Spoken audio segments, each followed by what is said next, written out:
I now give the floor to Ms. Rosemary DiCarlo.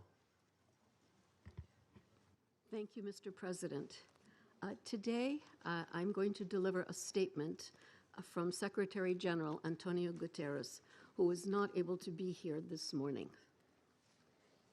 Mr. President, members of the Security Council, we meet at a grave time following the 3 January United States military action in the Bolivarian Republic of Venezuela. The broad outlines of the events of Saturday have been widely reported. Early that day, U.S. forces were active across Caracas and in the northern states of Miranda, Aragua, and La Guaira. The extent of casualties resulting from these actions remains undetermined. In a statement on social media on Saturday, President Donald Trump announced the conduct of a, I quote, large-scale strike against Venezuela and its leader, President Nicolas Maduro, end quote. During a press conference on Saturday, President Trump stated, and I quote again, "We are going to run the country until such time that we can do a safe, proper, and judicious transition," end quote. The government of Venezuela has characterized the United States action as a military aggression carried out in civilian and military areas and as a flagrant violation of the Charter, posing a threat to international and regional peace and security. As we speak, President Maduro is being held in New York, accused by U.S. authorities, along with his wife, Celia Flores, of serious criminal offenses. What is less certain is the immediate future of Venezuela. I am deeply concerned about the possible intensification of the instability in the country, the potential impact on the region, and the precedent it may set for how relations between and among states are conducted. Mr. President, the situation in Venezuela has been a matter of regional and international concern for many years now. Attention on the country only grew following the contested presidential elections in July 2024. The panel of electoral experts I appointed at the Venezuelan government's request to accompany the elections highlighted serious issues. We have consistently called for the full transparency and the complete publication of the results of the elections. As reported to the Council on 23 December, the Office of the High Commissioner for Human Rights has cataloged serious violations. On 3 January, Venezuelan interim President Delcy Rodriguez invoked an emergency decree throughout the national territory, extending additional security powers to the government. Mr. President, the latest developments follow a period of heightened tensions beginning in mid-August, as discussed in this Council on 2 previous occasions. I have consistently stressed the imperative of full respect by all for international law, including the Charter of the United Nations, which provides the foundation for the maintenance of international peace and security.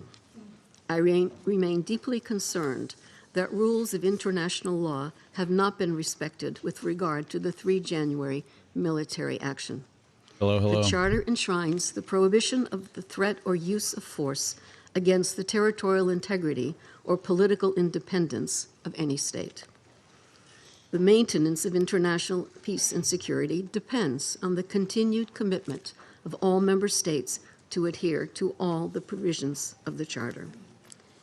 Mr. President, Venezuela has experienced decades of internal instability and social and economic turmoil. Democracy has been undermined. Millions of its people have fled the country. The situation is critical, but it is still possible to prevent a wider and more destructive conflagration. I don't know how to feel about all this, guys. I call on all Venezuelan actors to engage in an inclusive, democratic dialogue in which all sectors of society can determine their future. This entails the full respect of human rights, the rule of law, and the sovereign will of the Venezuelan people. I also urge Venezuela's neighbors and the international community more broadly to act in a spirit of solidarity and in adherence to the principles, laws, and rules erected to promote peaceful coexistence. I welcome and am ready to support all efforts aimed at assisting Venezuelans in finding a peaceful way forward. Mr. President, Excellencies, in situations as confused as complex as the one we now face, it is important to stick to principles. Respect for the UN Charter and all other applicable legal frameworks to safeguard peace and security. Respect for the principles of sovereignty, political independence, and territorial integrity of states. The prohibition of the threat or use of force. The power of the law must prevail. International law contains tools to address issues such as illicit traffic in narcotics, disputes about resources, and human rights concerns. This is the route we need to take. Thank you, Mr. President. I thank Ms. DiCarlo for her briefings. I now give the floor to Mr. Jeffrey Sachs. Mr. President, distinguished members of the Security Council, the issue before the Council today is not the character of the government of Venezuela. The issue is whether any member state, by force, coercion, or economic strangulation, has the right to determine Venezuela's political future or to exercise control over its affairs. This question goes directly to Article 2, Section 4 of the United Nations Charter, which prohibits the threat or use of force against the territorial integrity or political independence of any state. The Council must decide whether that prohibition is to be upheld or abandoned. Abandoning it would carry consequences of the gravest kind. Crazy times, guys. Let me offer some background. Since 1947, the United States foreign policy has repeatedly employed force, covert action, and political manipulation to bring about regime change in other countries. This is a matter of carefully documented historical record. In her book, Covert Regime Change, political scientist Lindsay O'Rourke documents 70 attempted U.S. regime change operations between 1947 and 1989 alone. These practices did not end with the Cold War. Since 1989, major United States regime change operations undertaken without authorization by the Security Council have included, among the most consequential, Iraq 2003, Libya 2011, Syria beginning in 2011, Honduras 2009, Ukraine 2014, and Venezuela from 2002 onward. The methods employed are well established and well documented. They include open warfare, covert intelligence operations, instigation of unrest, support for armed groups, manipulation of mass and social media, bribery of military and civilian officials, targeted assassinations, false flag operations, and economic warfare. These measures are illegal under the UN Charter, and they typically result in ongoing violence, lethal conflict, political instability, and deep suffering of the civilian population. The recent U.S. record with respect to Venezuela is also clear. In April 2002, the U.S. knew of and approved an attempted coup against the government. In the 2010s, the United States funded civil society groups actively engaged in anti-government protests. When the government cracked down on the protests, the U.S. followed with a series of sanctions. In 2015, President Barack Obama declared Venezuela to be, and I quote, an unusual and extraordinary threat to the national security and foreign policy of the United States. In 2017, at a dinner with Latin American leaders on the margin of the UN General Assembly, President Trump openly discussed the option of the U.S. invading Venezuela to overthrow the government. I watch White During Files all the time. 2017 to 2020, the United States imposed sweeping sanctions on the state oil company PDVSA. Oil production fell by 75% from 2016 to 2020, and the real GDP per capita declined by 62%. The UN General Assembly has repeatedly voted overwhelmingly against such unilateral coercive measures. Under international law, only the Security Council has the authority to impose such measures. On the 23rd of January 2019, the United States unilaterally recognized Mr. Juan Guaido as interim president, and a few days later froze approximately $7 billion of Venezuelan sovereign assets held abroad and Hey, gave who's the people? Who's the that guy? designated authority over certain of these assets. These actions form part of a continuous U.S. regime change effort spanning more than 2 decades. In the past year, the United States has carried out bombing operations in 7 countries, Yeah, none all of which were governments are authorized criminals. by the UN Security Council, and none Most of of which them. were undertaken in lawful self-defense under the Charter. The targeted countries include Iran, Iraq, Nigeria, Somalia, Syria, Yemen, and now Venezuela. In the past month, President Trump has issued direct threats against 6 UN member states, including Colombia, Denmark, Iran, Mexico, Nigeria, and of course, Venezuela. Dang. Members of the council are Can't not trust called upon to governments. judge Nicolas Maduro. They are not called upon to assess whether the recent U.S. attack and ongoing naval quarantine results in freedom or in subjugation. Members of the council are called upon to defend international law, and specifically the UN Charter. The realist school of international relations, articulated most brilliantly by John Mearsheimer, accurately describes the condition of international anarchy as the tragedy of great power politics. Realism is therefore a description, not a solution for peace. Its own conclusion is that anarchy leads to tragedy. In the aftermath of World War I, the League of Nations was created to end the tragedy through the application of international law. Yet the world's leading nations failed to defend international law in the 1930s, leading to renewed global war. The United Nations emerged from that catastrophe as humanity's second great effort to place international law above international anarchy. In the words of the Charter, the UN was created, quote, to save succeeding generations from the scourge of war, which twice in our lifetime has brought untold sorrow to mankind. Given that we are in the nuclear age, failure cannot be repeated. Humanity would perish.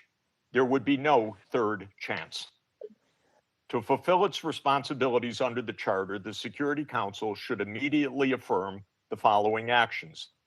The United States shall immediately cease and desist from all explicit and implicit threats or use of force against Venezuela. The United States shall terminate its World naval War III, quarantine guys. and all related coercive military measures undertaken in the absence of authorization by the UN Security Council. The United States shall immediately withdraw its military forces from within and along the perimeter of Venezuela, including intelligence, naval, air, and other forward deployed assets positioned for coercive purposes. Venezuela shall adhere to the UN Charter and to the human rights protected in the Universal Declaration of Human Rights. The Secretary General, I recommend, should immediately appoint a special envoy mandated to engage relevant Venezuelan and international stakeholders and to report back to the Security Council within 14 days with recommendations consistent with the Charter, and the Security Council should remain urgently seized of this matter.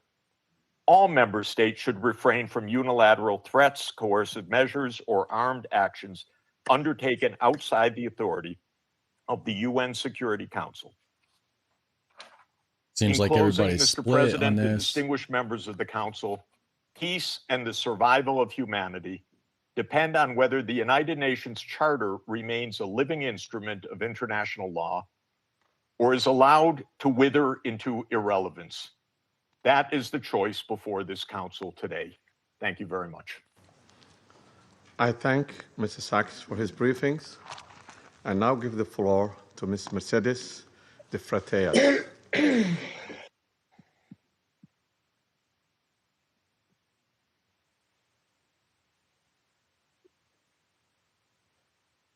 Since it's live, I don't want to, can't be pausing and stuff. So I'm trying to not interrupt the people while they're speaking. I have been trying to look through the comments. It seems like everybody's split and divided. My apology. I now give the floor to Ms. Mercedes de Frateas. And I would love a Flemish lion flag, actually, by the way. That would be amazing. Good morning. I speak in Spanish.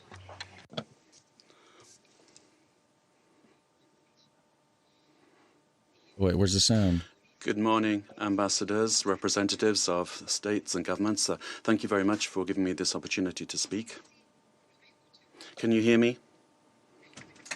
Can you hear me? All about oil? Yeah, probably. If it was about the people, they would have swooped in and took Kim Jong-un, right? I mean, when he was I causing speak in problems. Spanish. I mean, really, right? Realistically. Buenos días, señor. Good morning, ambassadors, representatives of heads of state and government. Thank you to enable me to tell you something about Transparency Venezuela, the work that we have been doing. Forced on the globe? Probably, right? We have organized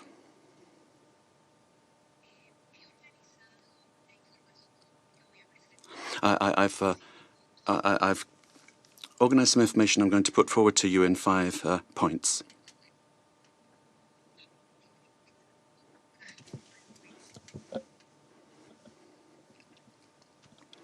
Okay, so I guess we're just going to have to bear with the people doing the translation and stuff. There must be some delays in their signal. Bueno, he Continue. organizado la información que voy a I've arranged the information I'm going to give to you in around 5 points. Let me make the most of my time. First of all, one, the corruption in Venezuela is seen in 73 countries of the world. We have organized, we've seen hundreds of cases that we have documented over the years, more than 500, 600 cases in various countries.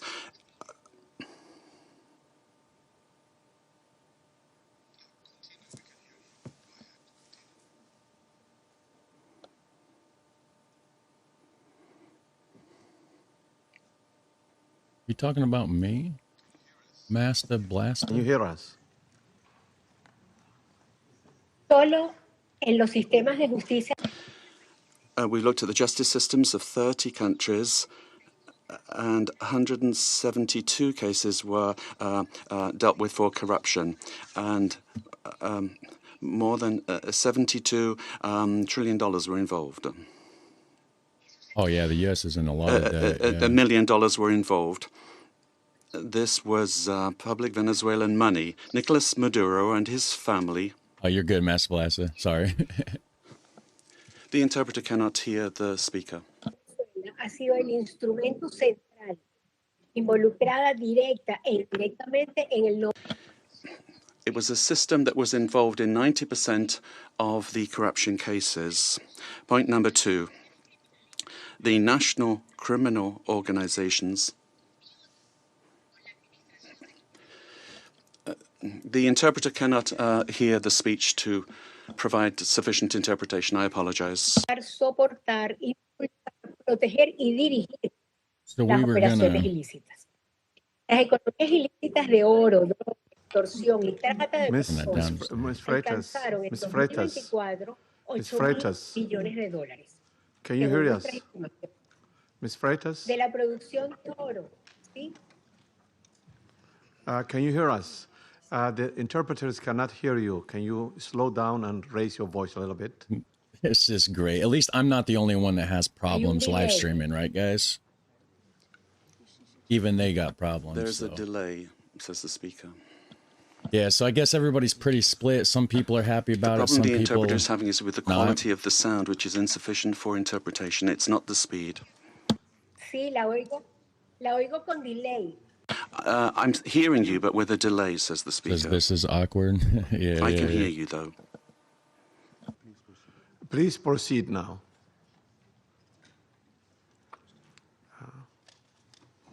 Ok, perfecto. Very well. Oh, Point Israel. 2. Videos never lag. Who's that? National and international criminal organizations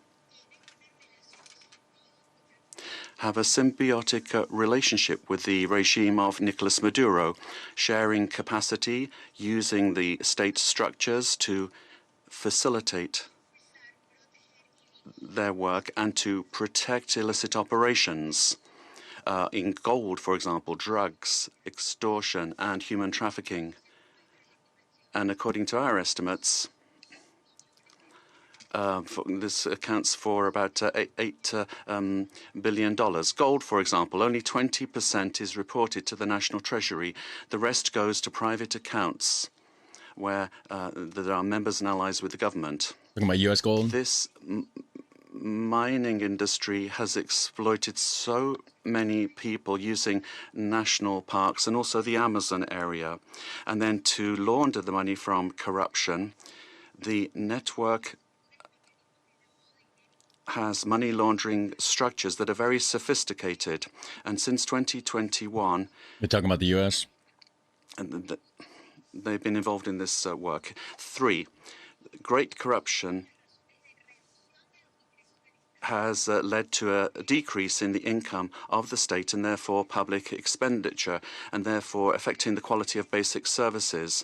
The current economy is in crisis. There's no money either to service the debt. I know my economy is in crisis around here, this country. And Venezuela has been in technical default since 2017.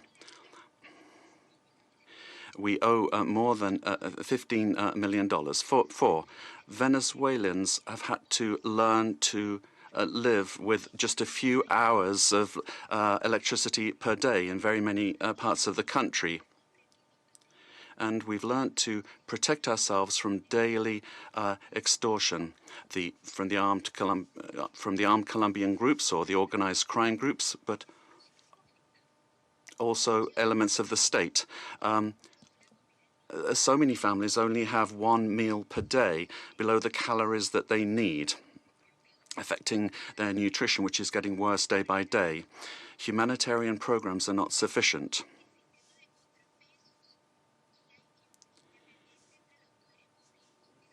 And then 5, there's no checks and balances between government departments. The government has captured all institutions, beginning with the justice institutions and also the oil company responsible for the majority of income for the country. In order to maintain control and the impunity of these illicit operations, a repressive system that's getting worse and worse is being applied.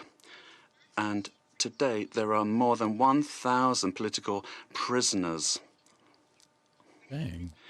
At the end of the year, 26 people died during torture or because a lack of medical care. United Nations has documented many of these cases.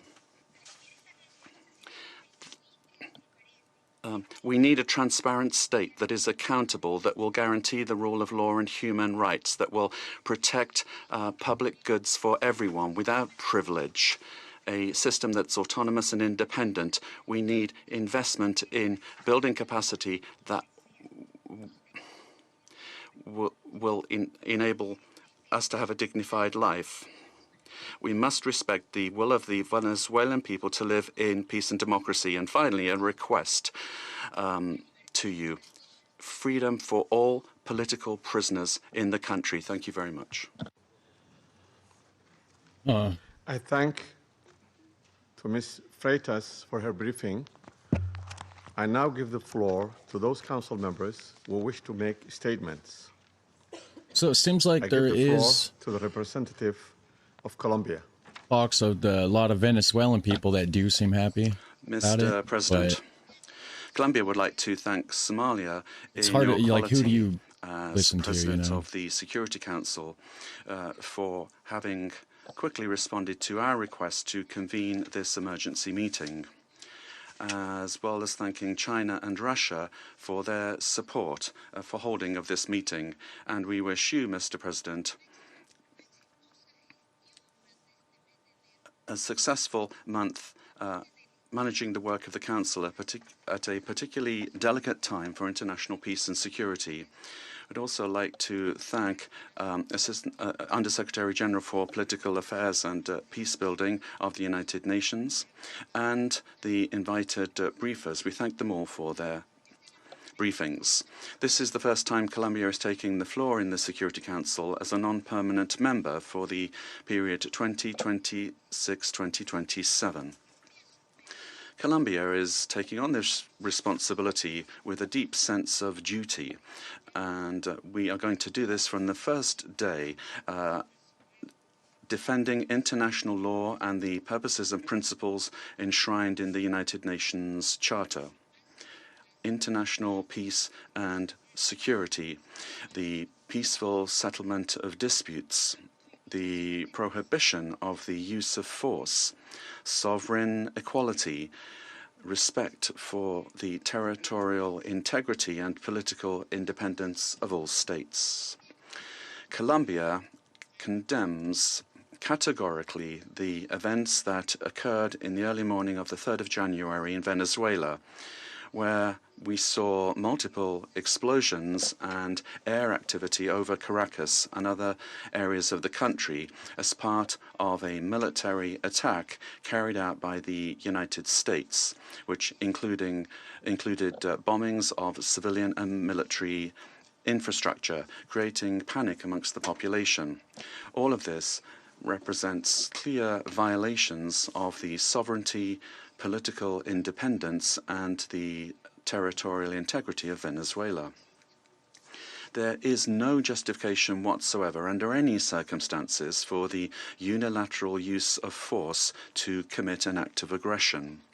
Such actions constitute a serious violation of international law and the United Nations Charter, including the prohibition on the use or the threat of the use of force, the principle of the respect for sovereignty and the full authority of states over their territory, including their natural resources, the territorial integrity of states, and the principles of collective defense, particularly when they directly endanger the population and civilian assets. Defending these principles is not an option. Indeed, it's a common obligation that we have in order to preserve international peace and security.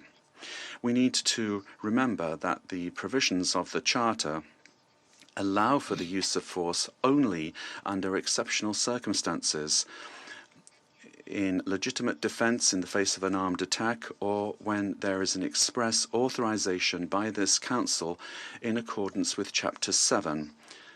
And even in those cases, this does not amount to assuming political control of another state.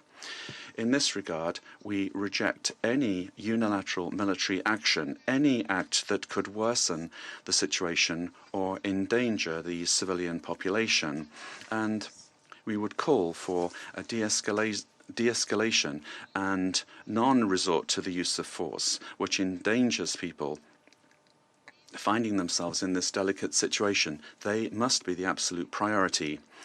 We have learned from our experience that the civilian population is always the one that pays the highest price in armed conflict. Well, yeah. Mr. President, Latin America and the Caribbean have proclaimed themselves to be a zone of peace, and this collective commitment and will of our region must be respected. Unilateral action that is contrary to international law endangers regional stability, increases insecurity, and worsens the already complex conditions being faced by the civilian population, with devastating effects that will transcend the sovereign borders of Venezuela to have a direct impact on countries of the region, such as Colombia. In order to act preventively, Colombia has engaged in measures to protect the civilian population and preserve the stability of the border, addressing the possible needs of the population, particularly the migrant population, in coordination with local authorities. Colombia has been and will continue to be show solidarity in receiving the Venezuelan people who, given the uncertainty created by these attacks, this may lead to a massive outflow of migration, which will require significant efforts in terms of resources and capacities to provide the necessary support and assistance to those areas affected by taking in the migrants. Mr. President, these actions that we have seen remind us of the worst interference in our area in the past, in our zone of peace. And it calls to mind the commitment that we have as states to resolve our differences peacefully through dialogue and negotiation or other forms of peaceful settlement, in full accordance with international law and with its instruments to which we have subscribed at the hemispheric and regional levels, such as the Charter of the Organization of American States. It's also important to understand the dimension of this situation for international peace and security beyond our region, particularly when a permanent member of the Security Council takes the decision to use force and assume control unilaterally of another sovereign state, with the aim, amongst other things, of taking its natural and strategic resources. This is very worrisome for the international community, the international order that was established after the Second World War, and flagrantly violates international law and is in clear contradiction with the United Nations Charter and the very goal for which this council was created. Can I say both sides have good points? If a country, and particularly a country that is a permanent member of this council, nobody's always perfectly correct all the time, disregards international law that we designed in San Francisco, what then is the role of this council, and where are the foundations for international peace and security? We are accepting that the law and the interests of the strongest prevail over multilateralism and over agreements that we have forged with dialogue and diplomacy in this very chamber. Democracy cannot be promoted or defended through violence or coercion, and it cannot be superseded either by economic interests. Democracy can only be built and sustained through respect for the will of peoples, the reaffirmation of the rule of law, through political dialogue and peaceful and inclusive processes. Venezuela deserves to live in peace, in democracy, prosperity, and dignity, with a government that is defined in sovereignty by no one else than the Venezuelan people and their institutions. This is why Colombia has reiterated its call to open up paths for democracy in Venezuela through specific popular decisions being taken.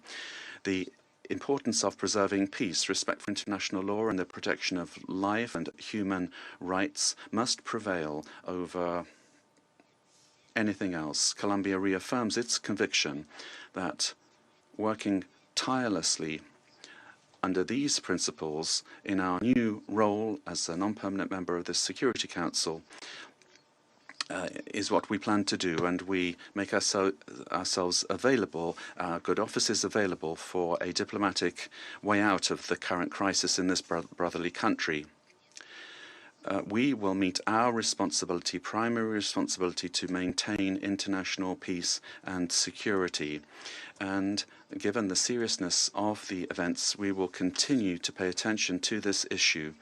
And we'd also like to thank the Secretary General of the United Nations for providing his good offices to defend the purposes and principles of the United Nations Charter, to activate channels for mediation available to him and facilitate dialogue with the parties concerned, looking in the search for alternatives that will make it possible to find a way out of the situation led by Venezuelans themselves and provide assistance to Venezuelans that need this. In conclusion, we'd urge the parties to exercise maximum caution and restraint, to de-escalate tensions and to follow dialogue and diplomatic channels and develop mechanisms to avoid continued flagrant violations of international law. This will require the help of the United Nations and of regional organizations. Thank you very much, Mr. President.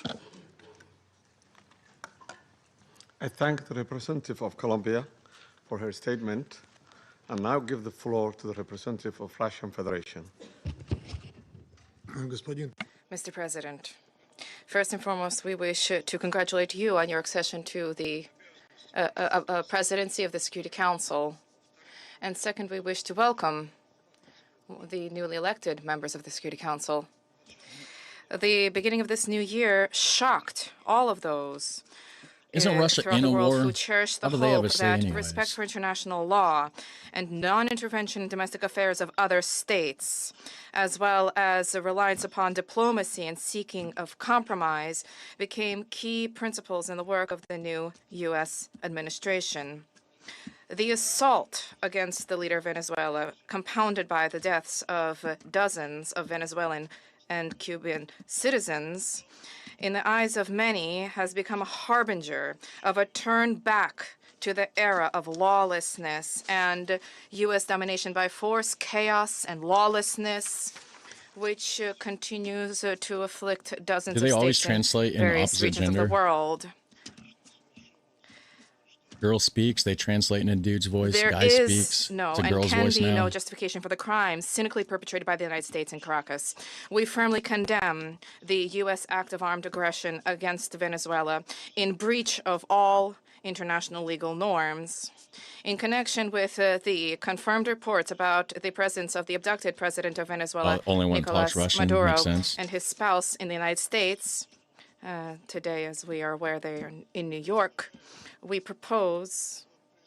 call upon, corrects the speaker, the U.S. leadership to immediately release the legitimately elected president of an independent state and his spouse. Any problems existing or conflict between the United States and Venezuela need to be resolved through dialogue. And this is precisely what is enshrined in the UN Charter, the purposes and the principles of which a number of states in recent years have begun to apply selectively, depending upon the political landscape. Today, we are reaping the consequences of their recklessness and selectivity in matters related to respect for the norms of international law, which were linked to the so-called rules-based world order. Here is your rules-based world order in all of its glory, which is horrifying even the staunchest Atlanticists. Mr. President, we extend our firm solidarity with the people of Venezuela in the face of the external aggression. We firmly support and completely support the policy of the Bolivarian government, which is geared towards protection of their national interests and the sovereignty of the country. Washington's aggressive acts have already been condemned by many states and multilateral associations, including the Non-Aligned Movement, the African Union, as well as a group of friends in defense of the Charter of the United Nations. We hope that the international banditry will immediately be met with objective and comprehensive assessment at the international legal level with United Nations, universal mechanisms, and other multilateral formats being brought to bear. This process must not be impacted by the recognition or non-recognition by any given states or groups of states of the legitimacy of Nicolas Maduro. For this reason, unintelligible murmurings and attempts to avoid principled assessments by those who, in other circumstances, froth at the mouth and demand that others respect the UN Charter, today seem particularly hypocritical and unseemly. We hope you will recognize this, and we hope that you will abandon double standards and that you will not attempt to justify such an egregious act of aggression due to a fear of angering the American global gendarme, which is attempting to once again rear its head. We are particularly appalled by the unparalleled cynicism with which Washington did not even attempt to conceal the true aims of its criminal operation, namely the establishment of unbridled control over Venezuela's natural resources and the assertion of their hegemonical ambitions in Latin America. In this way, Washington is generating fresh momentum for neocolonialism and for imperialism, which were repeatedly, decisively condemned and repudiated by the peoples of this region and by the global South as a whole. Distinguished colleagues, under these circumstances, it is exceedingly important for the entire international community to unite and to definitively reject the methods and tools of U.S. military foreign policy, which have been demonstrated in the case of Venezuela. This is the only way it is possible to compel Washington to revisit and to abandon their dangerous misconceptions. As we stated during previous meetings on Venezuela, the bell now tolls across the region, ringing for every country of the Western Hemisphere.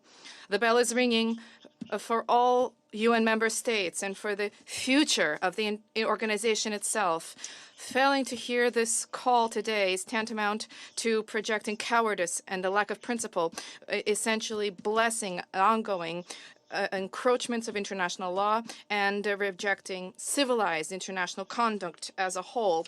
We cannot allow the United States to proclaim itself as some kind of a supreme judge, which alone bears the right to invade any country, to label culprits, to hand down and to enforce punishments, irrespective of notions of international law, sovereignty, and non-intervention. Is this the world we sought to attain as we marked the 80th anniversary of the adoption of the Charter of the United Nations, when we all signed on to the relevant Security Council presidential statement?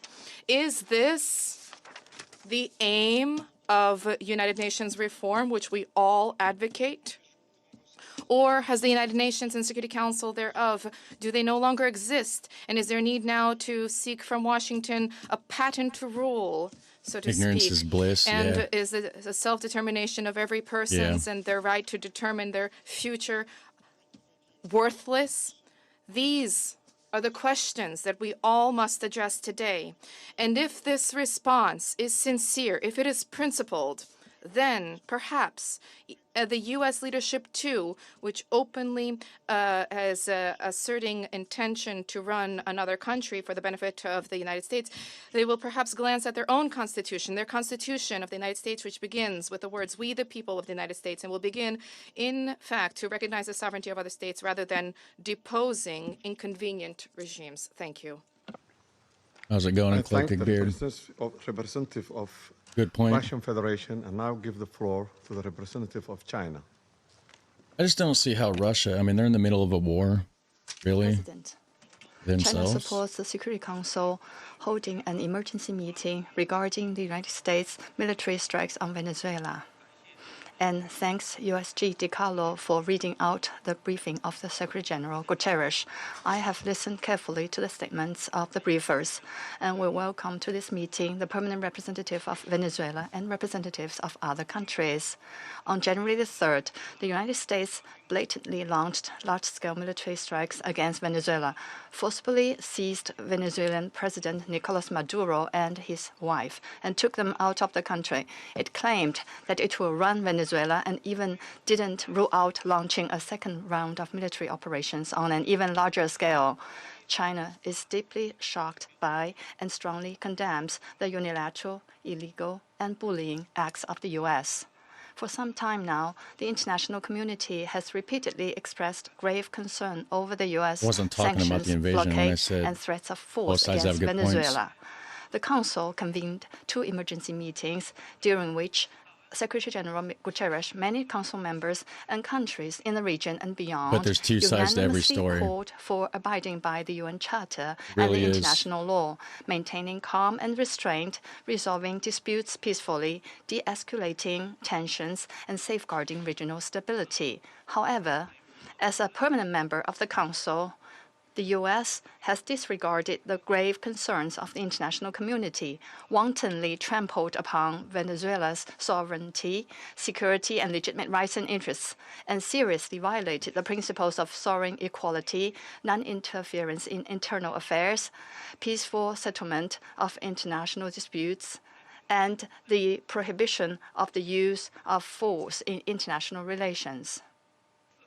These principles constitute the fundamental tenets of the UN Charter and form the cornerstone of maintaining international peace and security. The U.S. has placed its own power above multilateralism and military action above diplomatic efforts. If each story didn't have two sides, then there would never be a disagreement or argument or a war in the first place. If one side was right, then the other side would know the other side was right. This, and the Any international discussion, community really. has also Everything expressed completely, widespread grave clearly has two concern sides to every and strong story. 100%. condemnation. 100%. We urge the U.S. to heed the overwhelming voice of the international community, abide by international law and the purposes and principles of the UN Charter, cease infringing upon the sovereignty and security of other countries, stop toppling the government of Venezuela, and return to the path of political solutions through dialogue and negotiations. We call on the U.S. to ensure the personal safety of President Maduro and his wife and to release them at once. We support the Council in fulfilling its primary responsibility to maintain international peace and security, and we support all efforts by the UN Secretary General, regional countries, and organizations that contribute to promoting dialogue and de-escalating the situation. President, the lessons of history are a stark warning. Military means are not the solution to problems, and the indiscriminate use of force will only lead to greater crisis. The U.S. bypassed the Council to launch military operations against Iraq, blatantly attacked Iran's nuclear facilities, and imposed economic sanctions, military strikes, and even armed occupations on multiple countries in Latin America and the Caribbean.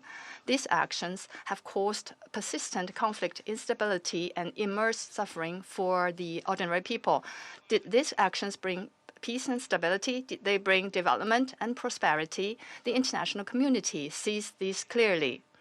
Venezuela is an independent sovereign state with every right to defend its sovereignty and national dignity. Somebody's going to be wrong, Countries in Latin America and the Caribbean are important forces in maintaining world peace and stability and promoting global development and prosperity, and they have every right to independently choose their development paths and partners. No country can act as the world's police, nor can any state presume to be the international judge.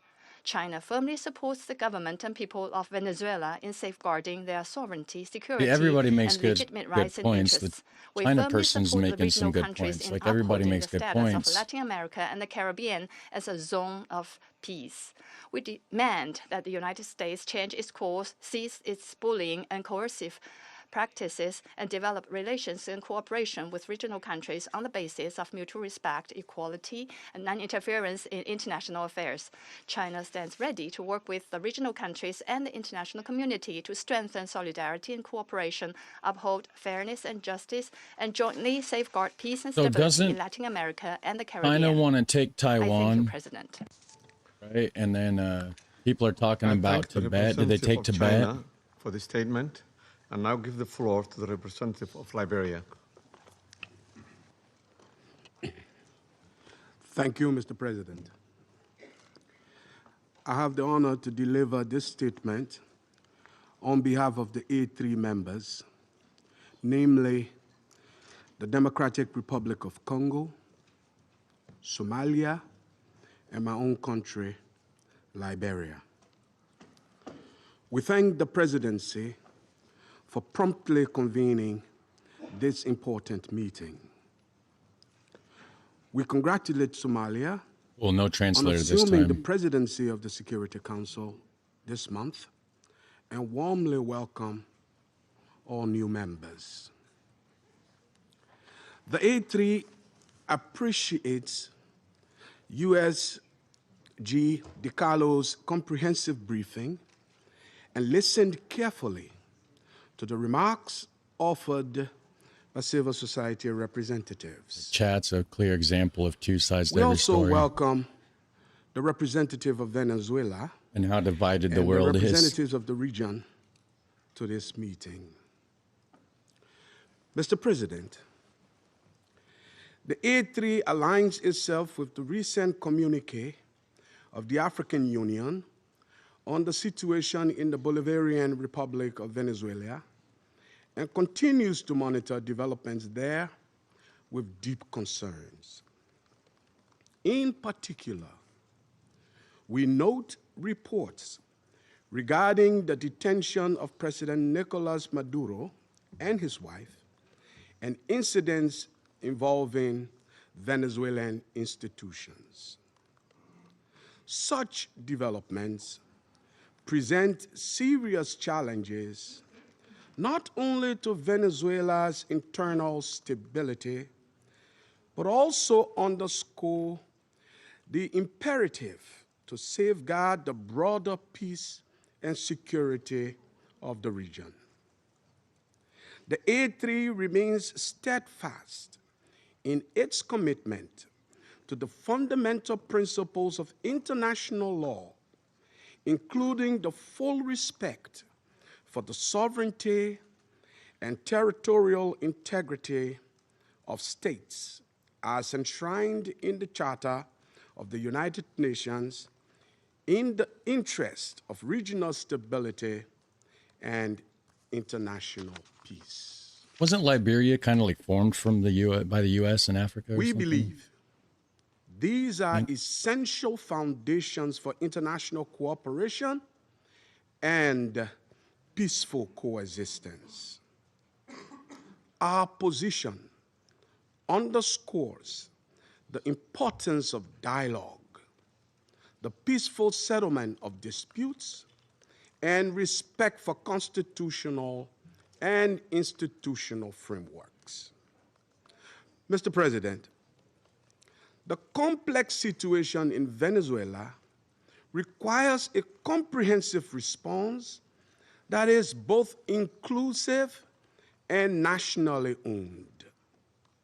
We continue to hold that a sustainable and peaceful resolution can only be found through constructive dialogue among Venezuelans themselves, with genuine respect for the aspiration and rights of the Venezuelan people, and with the constructive support of the international community.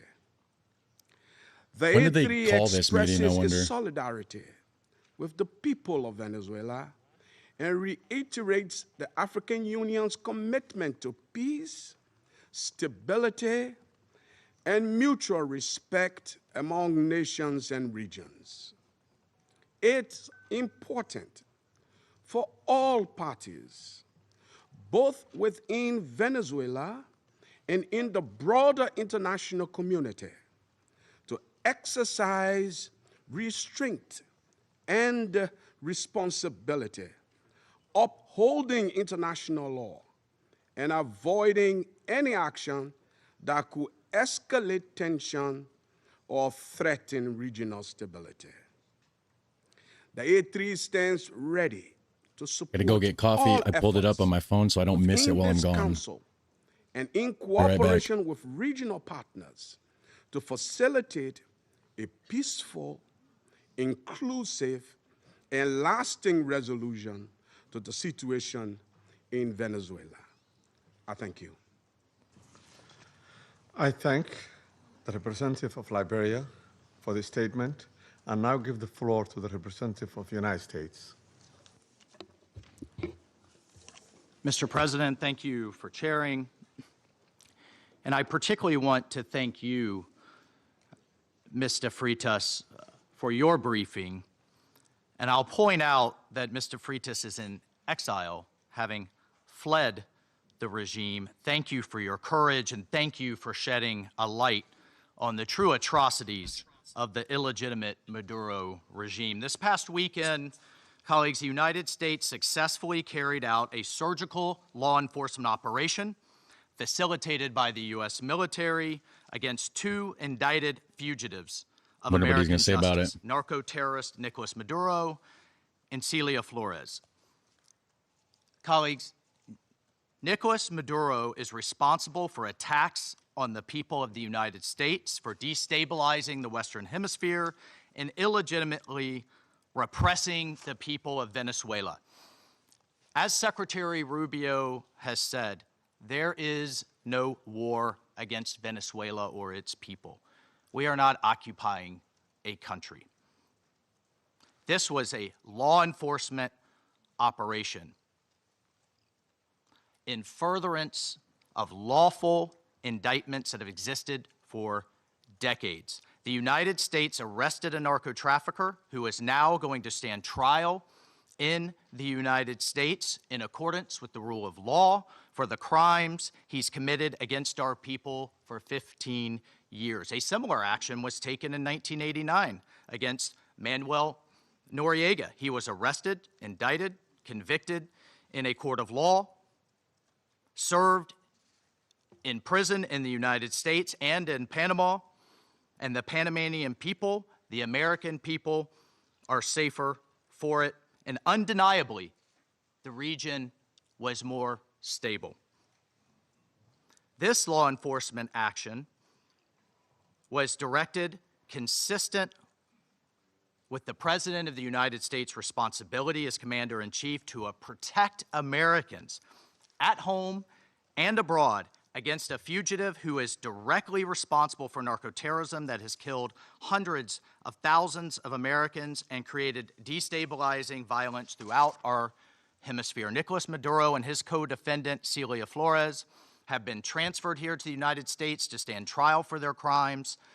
Maduro was indicted by a grand jury in the Southern District of New York and faces very serious criminal charges for his involvement in a wide-ranging conspiracy to conduct narcoterrorism, to traffic cocaine and other drugs, and conducting international weapons trafficking. The overwhelming evidence of his crimes will be presented openly in U.S. court proceedings. Colleagues, Maduro When are they is doing not court? just an indicted drug trafficker. He was an illegitimate so-called president. He was not a head of state. For years, Maduro and his cronies have manipulated Venezuela's electoral system Look at to that dude glaring at him. maintain their illegitimate grip on power. In fact, just 2 years ago in 2024, a UN panel of experts report found that the election in that year was absolutely and completely a farce and fell well short of the most basic transparency and integrity measures essential to upholding credible elections. If the UN and the United Nations in this body confers legitimacy on an illegitimate narco-terrorist and the same treatment in this charter of a democratically elected president or head of state, what kind of organization is this? We should note that over 50 countries, many nations, including the European Union, including a number of Latin American countries in the region, and of course the United States, again, over 50 countries rejected the legitimacy of Maduro's re-election following the disputed 2024 elections and do not recognize him as Venezuela's legitimately elected president. Maduro unlawfully refused to peacefully cede power after the Venezuelan people voted him out of office in the 2024 election. So therefore, Maduro was a fugitive from justice. He is the head of a vicious foreign terrorist organization, Cartel de los Soles. This regime-sponsored enterprise coordinates with and relies on other vicious criminal organizations, namely Tren de Aragua, So is the Venezuelan again, among guy others, illegitimate, to carry guys? out its objective of using illegal narcotics as a weapon against the United States. What's the For its part, consensus? Tren de Aragua is a designated foreign terrorist organization with thousands of members, many of whom have unlawfully infiltrated the United States and are conducting irregular warfare and undertaking hostile actions against the American people and against the United States. It's terrorizing criminals commit brutal crimes, including murders, kidnappings, extortions, and human, drug, and weapons trafficking. This administration, President Trump, will not stand for it. When's In the fact, trial? in I March wonder? of 2025, President Trump declared that Tren de Aragua is quote, Tren de Aragua is undertaking hostile actions and conducting irregular warfare against the territory of the United States, both directly and at the direction, clandestine or otherwise, of the Maduro regime in Venezuela. Maduro and his cronies have partnered with some of the most violent and prolific drug traffickers and narco-terrorists in the world for decades, facilitating the flood of illegal drugs coming in the United States, estimated to be several hundred tons annually. He has become rich, incredibly wealthy, off the misery of untold numbers of Americans, Venezuelans, and others, aiding and abetting international terrorist organizations like Hezbollah. Is he just directly doing it or just turning the other coordinating with way? corrupt Iranian officials and other malign actors to influence not only the region, but to malignly influence the United States. In fact, in its own 2025 World Drug Report, the United Nations Office on Drugs and Crime identified Venezuela as a key trafficking route in the Western Hemisphere for illegal drugs, predominantly cocaine, entering the United States and increasingly Europe. As Secretary Rubio stated just yesterday, this is the Western Hemisphere. This is where we live. And we're not going to allow the Western Hemisphere to be used as a base of operation for our nation's adversaries and competitors and rivals of the United States.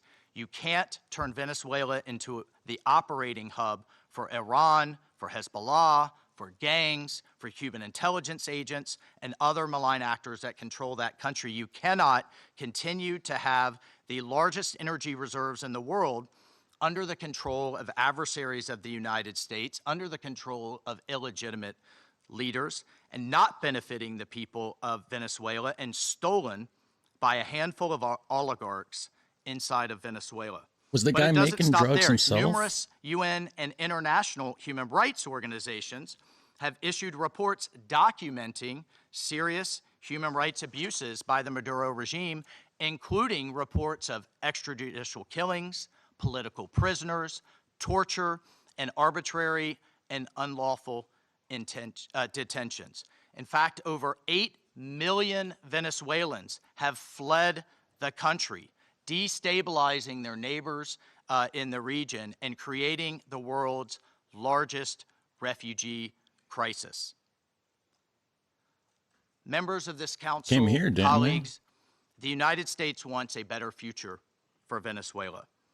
We believe a better future for the people of Venezuela and for the people of the region and the world is stabilizing the region and making the neighborhood that we live in a much better and safer place. And this is why millions of Venezuelans that have fled this brutal regime are celebrating and cheering around the world as this body pontificates. How was ICE unlawful detention? Those celebrating are including in my home state of Florida, where hundreds of thousands of Venezuelans have fled this regime's brutality. I want to reiterate, ICE will President deport him Trump back to gave Venezuela. diplomacy That's awesome. a chance. He offered Maduro multiple off-ramps. He tried to de-escalate. Maduro refused to take them. President Trump made it clear that the narco-terrorism must stop, and yet it continued.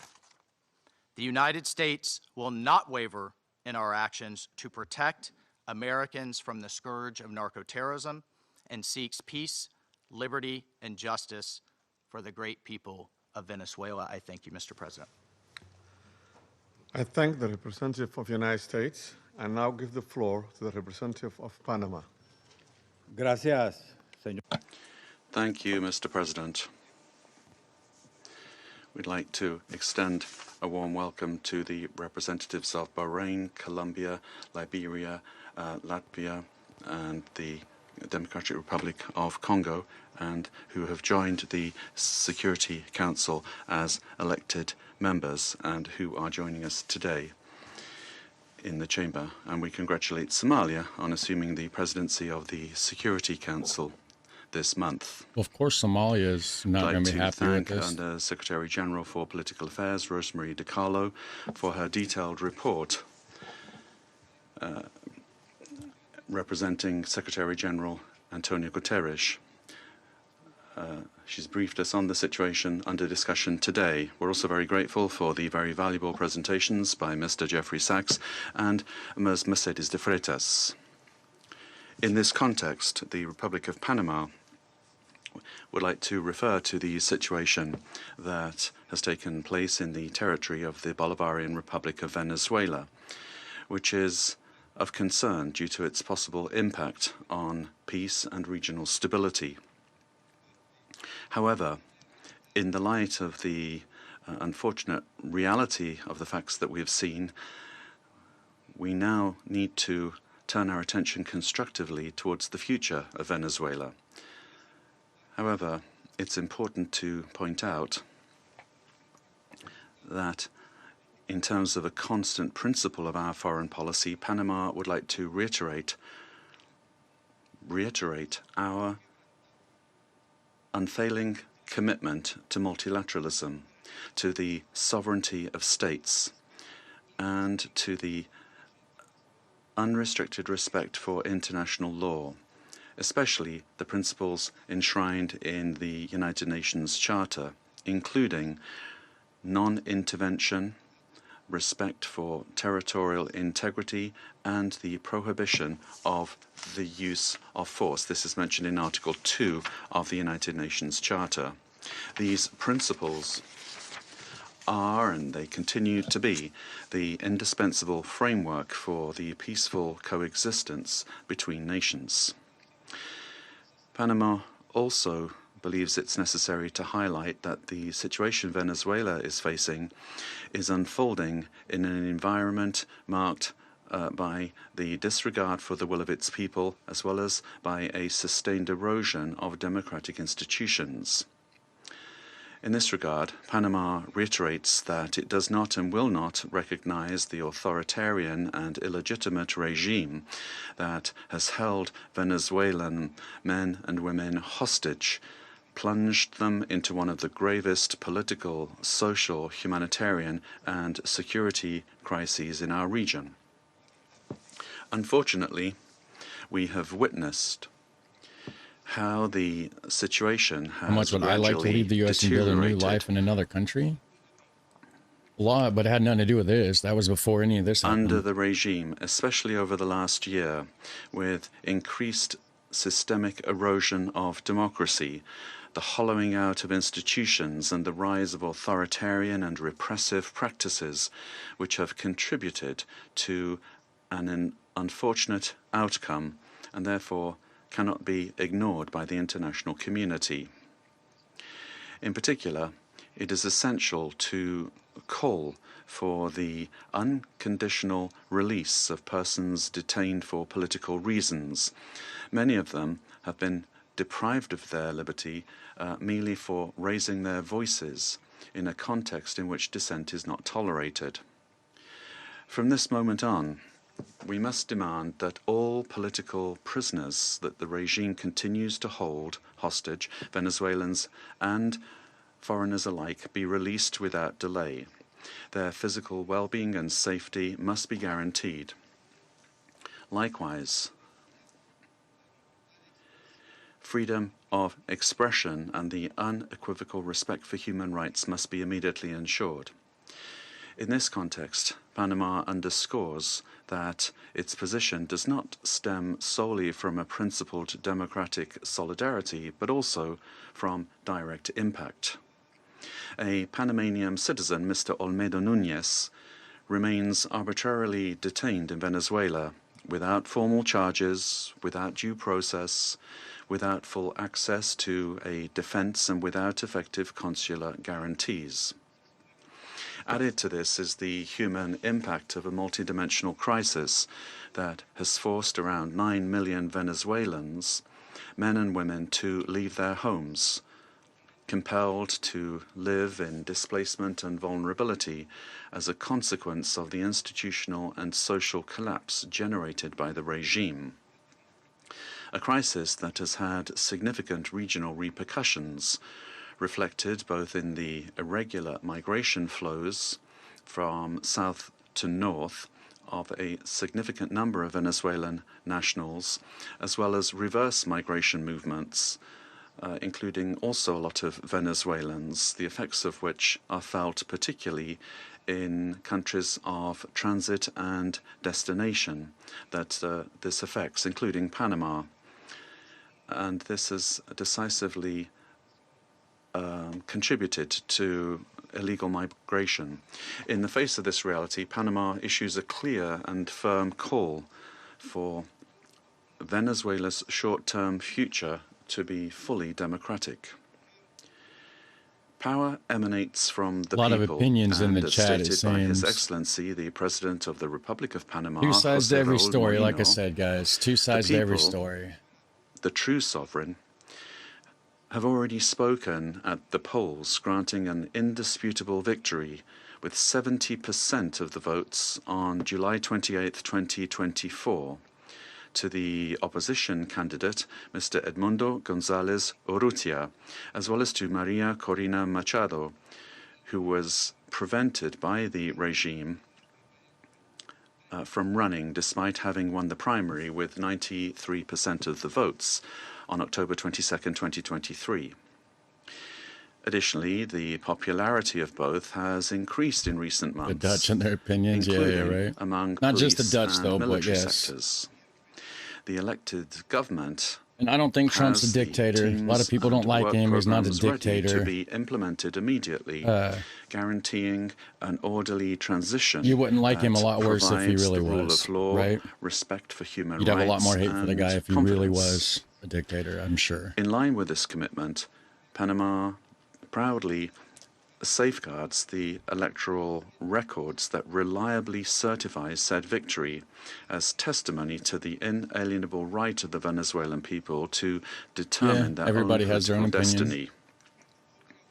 Recognizing any authority other than that of the elected president would amount to legitimizing It don't matter fraud, if I have an opinion or not. normalizing Stay in the middle, whatever. I'm going to piss and somebody off. undermining the universal So it principle doesn't of matter. free elections as the source of legitimacy.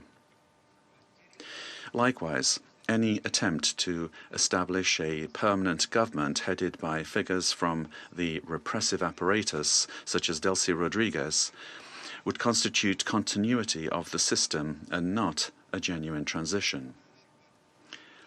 Any political solution must be peaceful, it must be democratic, and led by the Venezuelans, with the responsible assistance of the international community, including the United Nations and regional mechanisms such as the Organization of American States.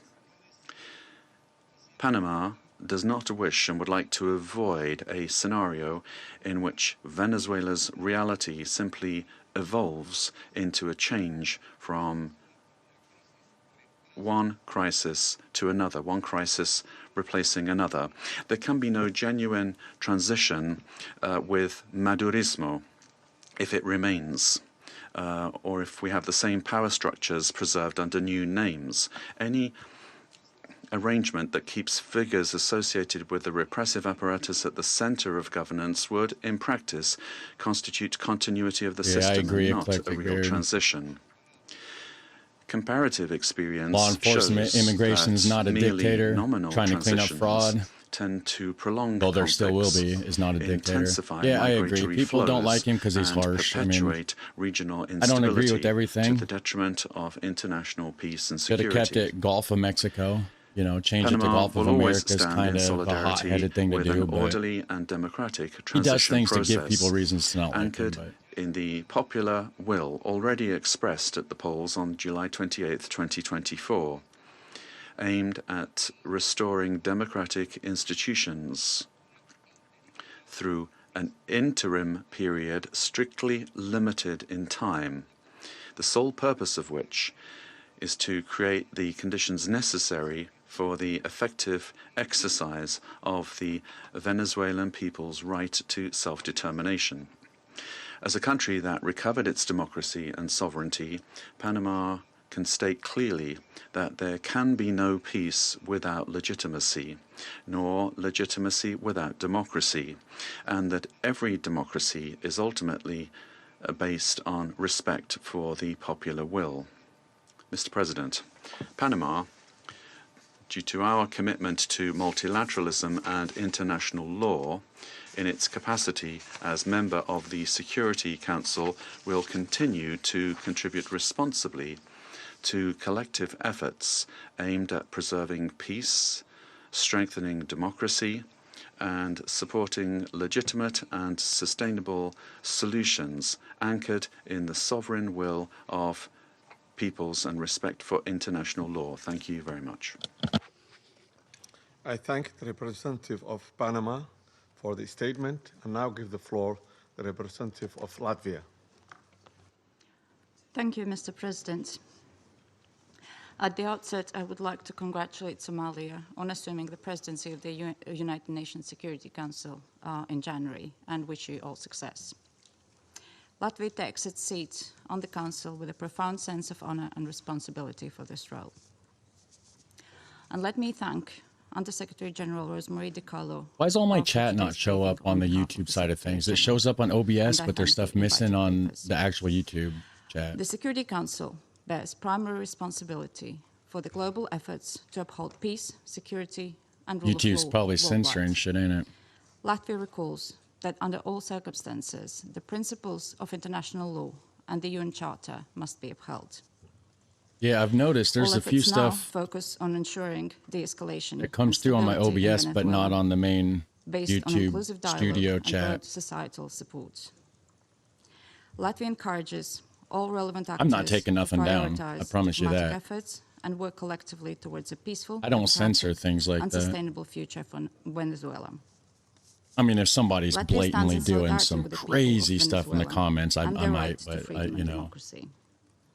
Rights that were not respected by the Maduro regime during 2024. People have opinions. We're allowed to have presidential elections opinions. And before, and which remain Just don't be mean or unmet threaten to each this other. I day. mean, that's, you know, be civil. The regime of Nicolas Maduro was rooted in mass repression, corruption, organized crime, including drug trafficking, and posed a grave threat to security of the region and the world.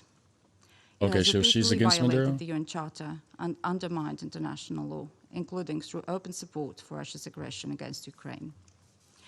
The Maduro regime does not represent the will of the Venezuelan people and has relied on widespread, systematic repressions of human rights across the country to maintain power.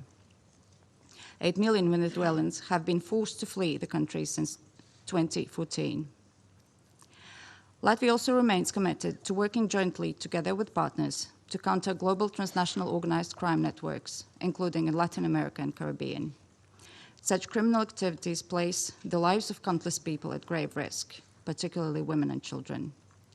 Addressing these challenges requires sustained cooperation in full respect of international law. Latvia continues to closely monitor the situation in Venezuela and stands prepared to continue working with its partners to support a peaceful, democratic, and just transition that reflects the aspirations of the Venezuelan people. And I thank you. I thank the representative of Latvia for her statement and now give the floor to the representative of Denmark. Thank you, Mr. President. And let me also Denmark, thank Under-Secretary General DiCarlo for her briefing on behalf of the Secretary General. We also listened carefully to the briefing by Ms. De Freitas and Mr. Sachs. Mr. President, Denmark joins the Secretary General in expressing deep concern over the evolving situation in Venezuela. Since this Council met to discuss the situation 2 weeks ago, we have seen a drastic escalation, culminating in a large-scale military operation on January 3rd. At our last meeting, Denmark urged all actors to strictly adhere to international law and to de-escalate tensions and exercise the necessary restraint. Today, we echo the Secretary General in his concern regarding the worrying implications of this military action. Independent of the situation in Venezuela, these developments constitute a dangerous precedent. International law and the UN Charter, as a pillar of the international security architecture, must be respected by all states. Denmark recalls the foundational principle of international law that forbids states from threatening or using force against another state's territorial integrity and political independence. This imperative is enshrined in Article 2, Paragraph 4 of the UN Charter. Members of the UN Security Council have a special responsibility to uphold these principles. People are split. The principles of sovereignty, political independence, and territorial integrity International must be law respected. also makes The it inviolability of borders shouldn't is not up for negotiation. bring drugs into These are another country, universal, right? sacrosanct principles Isn't that kind of like enshrined in international law. against the law? They apply everywhere. I mean, if I did that, I'd get in Mr. trouble, President, right? once again, Denmark calls on all parties to urgently de-escalate tensions that could threaten peace and stability in the region and beyond. Yes, click like, International people, disputes please. Thank you. should be settled by peaceful means, as stated in the UN Charter. We 2 further times. call on all parties to exercise maximum third. restraint and to engage She was in no good. dialogue and diplomacy. Denmark takes note of official statements from the United States government stating that the military operations are to combat drug trafficking and stem the illicit flow of illegal narcotics. Denmark shares the priority of combating organized crime and drug We're not trafficking, sending weapons to while another country. reiterating that counter-narcotic efforts, The gangsters as all other smuggle it out efforts, through Mexico. must be conducted in strict accordance That's with how it gets to international South law, America. including the fundamental rules and principles of the UN Charter. Mr. President, against this backdrop, Denmark wishes to recall our solidarity with the people of Venezuela. Denmark does not recognize Nicolas Maduro as the legitimate president of Venezuela, That's your people taking following them. That's the your lack of borders to transparency control. and integrity Or in the if they're taking it 2024 into presidential Mexico, wouldn't it elections, be which Mexico's failed borders to to meet control, basic to stop the democratic flow standards. of illegal weapons to go into their border, right? In Yeah. Maduro's attempts to cling to power, Just saying. his authoritarian regime grew increasingly Again, oppressive. 2 sides to every story, His right? regime 2 bears sides. responsibility for widespread and systematic violations And, of human rights against his fellow citizens, and he should be held Whatever side I'm accountable. on or not The on, victims of the Maduro regime's no alleged matter, crimes people are against going to be mad or humanity happy, have to be heard. depending on who you are. So The Venezuelan people have a right to democracy and self-determination exercised through peaceful, inclusive, and credible democratic processes, free from fear of political persecution, intimidation, or repression, and external political interference. This includes the rights of Venezuelans alone to determine their political, economic, and social future without coercion, pressure, or manipulation by external actors. No state should seek to influence political outcomes in Venezuela through the use or threat of force or through other means inconsistent with international law. Venezuela's future can be decided only by the Venezuelans. We call on all parties and stakeholders to come together for a negotiated and peaceful transition to democratic rule in a process led by and owned by Venezuelans. At this critical and uncertain time, it is imperative that all parties fully respect human rights and international law. Denmark remains committed to supporting Venezuela and the aspirations of its people on its path to lasting political stability. I thank you. I thank they're the smuggling representative cocaine of in Denmark here, the country, for her right? statement, and now give the floor to the representative of the United I'm Kingdom. thinking that would be breaking international law, right? I don't know. Thank I you, don't know. President.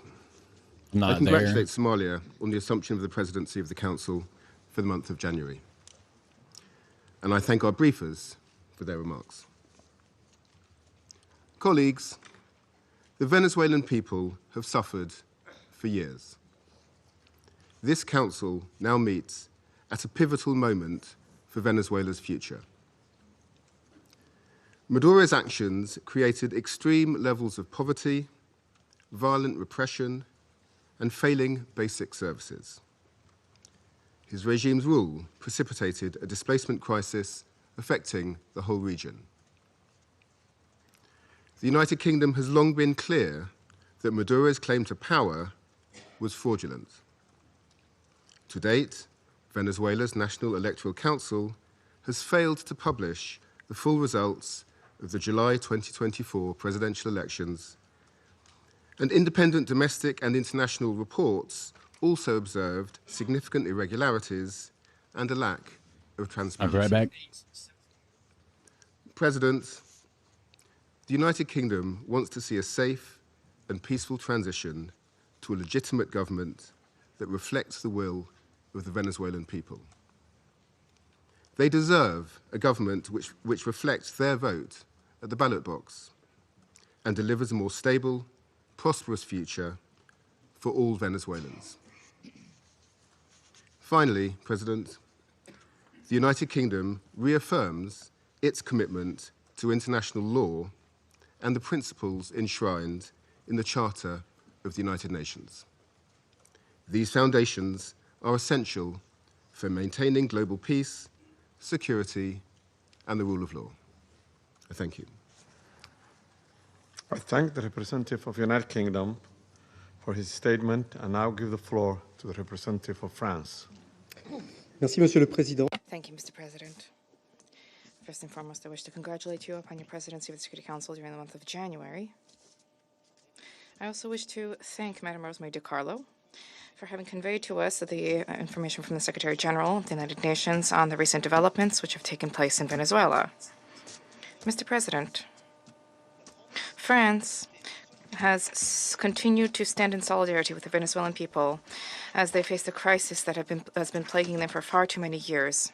Specifically, and in particular, since the summer of 2024, on the 20th of July, 2024, the Venezuelan people exercised their right to vote peacefully in order to shape the future of their country.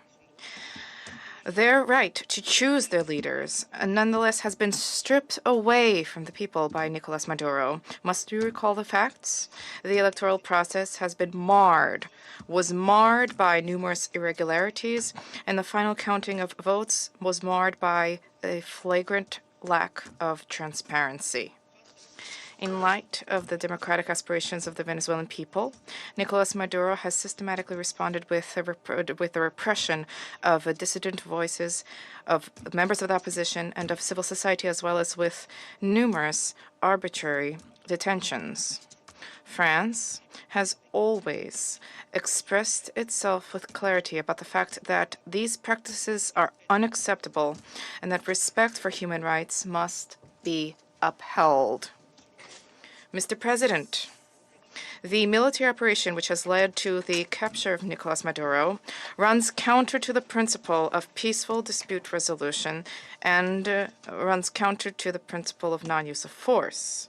The proliferation of violations of the Charter of the United Nations and of violations of international law by states vested with responsibility as permanent members of the Security Council chips away at the very foundation of the international order. Contravening the principles of the Charter, including the principle of respect for independence and the territorial integrity of states, undermines the foundation of the United Nations and weakens international peace and security. France remains faithful and committed to respect for the Charter of the United Nations and of the principle of peaceful dispute resolution. We have an obligation to uphold these principles at all times and in all places. Respect for these principles is indispensable. Mr. President, France wishes to reiterate our commitment to respect for the will of the Venezuelan people. The transition, which is currently being opened up for Venezuela, needs to be peaceful and democratic and carried out in a manner which respects the choice of the Venezuelan people, a sovereign people. This transition must be led by and for the Venezuelans. France stands ready, alongside states in the region and our partners at the European Union, to uphold dialogue with a view to the restoration of the free, democratic expression in Venezuela. We stand ready to support regional stability. This also needs to be the role of the Security Council. Thank you. I thank the representative of France for the statement and now give the floor to the representative of Bahrain. Sayyid Rais, Awadu Bidayat. So it's pretty Mr. President, split, I wish right? to take this opportunity to congratulate first and foremost the Federal Republic of Somalia on its presidency of the Security Council during this month of January. We wish you every success. We also wish to take this opportunity to thank delegations whose mandate at the Council ended, namely Algeria, Guyana, the Republic of Korea, Sierra Leone, as well as Slovenia. We wish to thank them for their significant contributions to the attainment of the goals and the mission of the Council. I also wish to thank Madam Rosemary DiCarlo, Undersecretary General for Political and Peace-Building Affairs, for her valuable briefing related to the latest developments which have taken place in the Bolivarian Republic of Venezuela, and I wish to thank other briefers as well. We appreciate the reaffirmation by His Excellency the Secretary General of the United Nations, reaffirmation of the commitment to the fundamental principles of the Charter of the United Nations, a commitment to the peaceful diplomatic resolution of disputes. The Kingdom of Bahrain supports the call of the Secretary General for all stakeholders in Venezuela to engage in inclusive dialogue which guarantees respect for international law, and this in order to ease tensions, to preserve regional stability, and to avoid any potential adverse repercussions for security and stability in the region. The Kingdom of Bahrain also extends its support for efforts undertaken at the regional and That's international created levels in capitalism, order by the to way. reduce tensions and Right? to enhance diplomatic means in order to provide for international peace and security. The Kingdom stresses the importance of the promotion of international cooperation in order to support all regional and international efforts which are geared towards combating She sound international angry. organized crime, trafficking in drugs, as well as scourges which are related to this. This undermines the stability of societies, undermines achievement of sustainable development. Therefore, these issues need to be dealt with in accordance with international relevant conventions. By way of conclusion, the Kingdom of Bahrain reaffirms our support for regional and international efforts to achieve a political, lasting solution in the Bolivarian Republic of Venezuela. This needs to be achieved through regional cooperation and with respect for national sovereignty.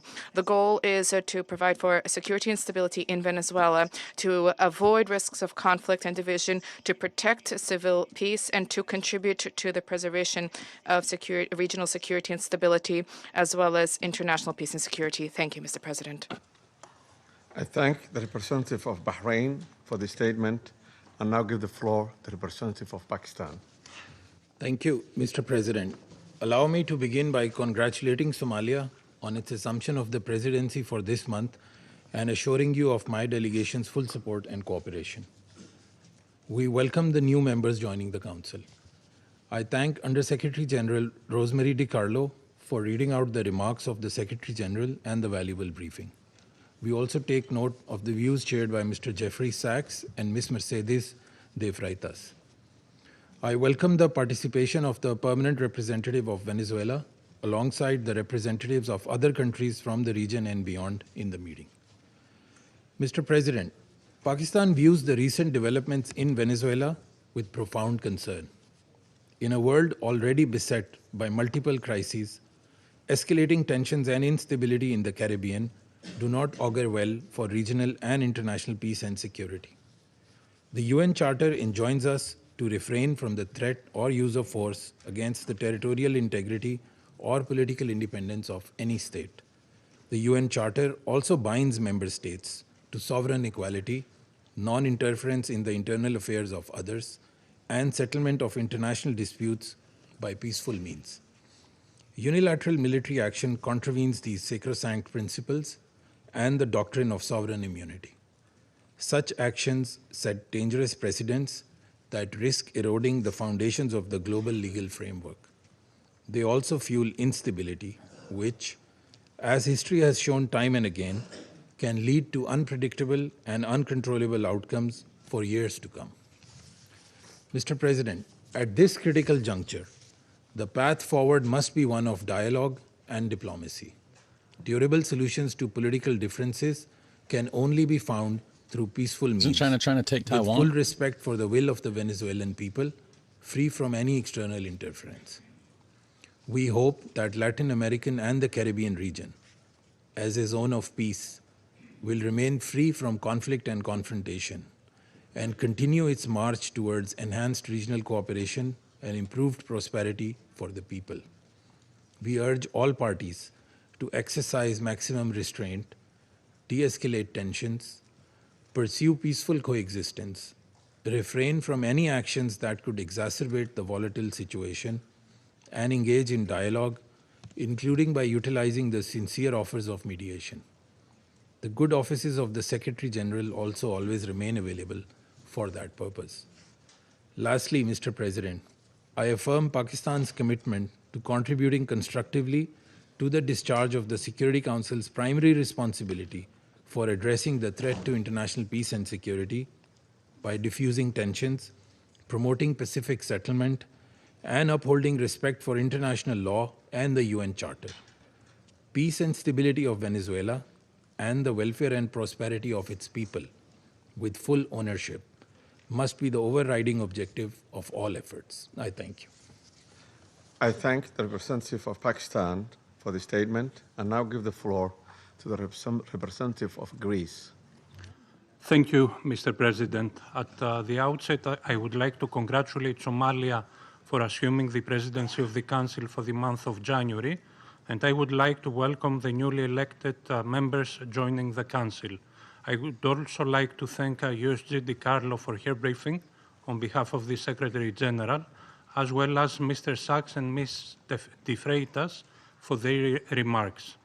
Mr. President, Greece is closely monitoring developments in Venezuela. We urge all actors to exercise maximum restraint and to refrain from actions that would deepen the crisis and undermine prospects for peace and stability.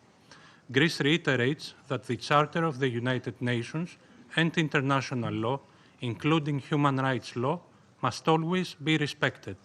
We also recall the obligation of all parties to protect civilians, especially in times of heightened tensions. Greece shares the priority of combating transnational organized crime and drug trafficking, which pose a significant security threat worldwide. Well, somebody says Taiwan and Tibet were part of China for the longest time, through sustained cooperation and it won't show up in chat. Why does YouTube censor this? Mr. President, Greece firmly believes that dialogue and diplomacy are the only viable tools for a peaceful transition and a sustainable resolution of the crisis. We join the Secretary General in encouraging all actors in Venezuela to engage in inclusive and meaningful dialogue in full respect of human rights, 3.5 months. I'll be there in April. And the rule of law. We have long been clear that Nicolas Maduro's an illegitimate president's claim to power lacks legitimacy. Greece has not recognized the results of the rigged elections of July 28, 2024, and has always supported initiatives aimed at achieving a democratic solution for Venezuela. We stand firmly with the people of Venezuela in their pursuit of a democratic future, and we express the hope that the recent events will lead to this effect. Sounds good. The voices of all Venezuelans need to be heard, and they deserve governance that reflects their will through peaceful and inclusive processes. In this spirit, we will continue to support efforts aimed at achieving a peaceful, negotiated transition that ensures the will of all Venezuelans is fully respected. Greece stands ready to support all regional and international efforts aimed at the peaceful resolution of the crisis in line with the Charter of the United Nations and international law. We'll be there. We're leaving May 6th. We'll be in the Netherlands April 22nd to May 6th. For his statement, and now give the floor representative of Bolivarian Republic of Venezuela. Thank you very much, Mr. President. Before coming to the substance of our statement today, I think we need to make an institutional clarification. We note with concern Liberation that Day, yeah. an attempt is being made to That's why we're leaving on the present 6th. to the Security Council a supposed representative of civil society, a person whose public career trajectory bears the hallmarks of sustained funding from foreign governments and transnational corporations. This has been the case for years, as well as participation in processes of political destabilization and the promotion of institutional breakdown in her own country. The instrumental use of this person to legitimize narratives of confrontation, justify the use of force, or minimize violations of international law does not contribute in any way to the purposes of this Council or to the strengthening of multilateralism. On the contrary, it erodes the credibility of the debates and distorts the Security Council's mandate entrusted with the maintenance of international peace and security. 9-hour flight. Mr. I think it was President, 9 hours. on January 3rd, 2026 is a date of profound historical significance, not only for Venezuela, but for the international system as a whole. On that day, the Bolivarian Republic of Venezuela was the target of an illegitimate armed attack lacking any legal justification by the government of the United States of America, which included bombing of our territory, the loss of civilian and military lives, the destruction of civilian infrastructure, essential infrastructure, and the kidnapping of the constitutional president of the Republic, Nicolas Maduro Moras, and the First Lady Cilia Flores. Venezuela comes before this council today Constitutional president is debatable, with a right? deep conviction that international peace can only be sustained if international law is respected without exception, without double standards, and without selective interpretations. Yeah, possibly illegitimate. The events of January 3rd constitute a flagrant violation of the UN Charter perpetrated by the US government, in particular the violation of the principle of sovereign equality of states, of the absolute prohibition of the use or threat of use of force against the territorial integrity or political independence of any state, Why is your as comment enshrined in took Article off? 2, Paragraph 4. I read it, Eclectic Beard. And a violation of the duty to settle disputes by peaceful means. Similarly, Okay, second these one came acts through. also seriously violate the Geneva Conventions and its protocols, as indiscriminate attacks were carried out against the civilian population and assets. International human rights law has also been violated, particularly the right to life, personal integrity, and security. Of particular seriousness is the kidnapping of the President of the Republic by the government of the United States of America, which constitutes a direct violation of an essential norm of the international legal order, namely the personal immunity of heads of state in office. This immunity is not an individual privilege. It is an institutional guarantee that protects the sovereignty of states and the stability of the international system. Its disregard not only affects Venezuela, but also sets an extremely dangerous precedent for all states represented in this chamber, regardless of their size, power, or alliances. Mr. President, General Assembly Resolution 3314 clearly defines as an act of aggression the bombing of the territory of one state by the armed forces of another state, as well as the invasion or occupation, even without formal annexation. The events we are denouncing here unequivocally fit this definition. How many countries are in the United 2004, Nations? the Is it all of them? International Court of Justice affirmed that occupation exists when a state exercises effective control, even without formal annexation or the continuous presence of troops.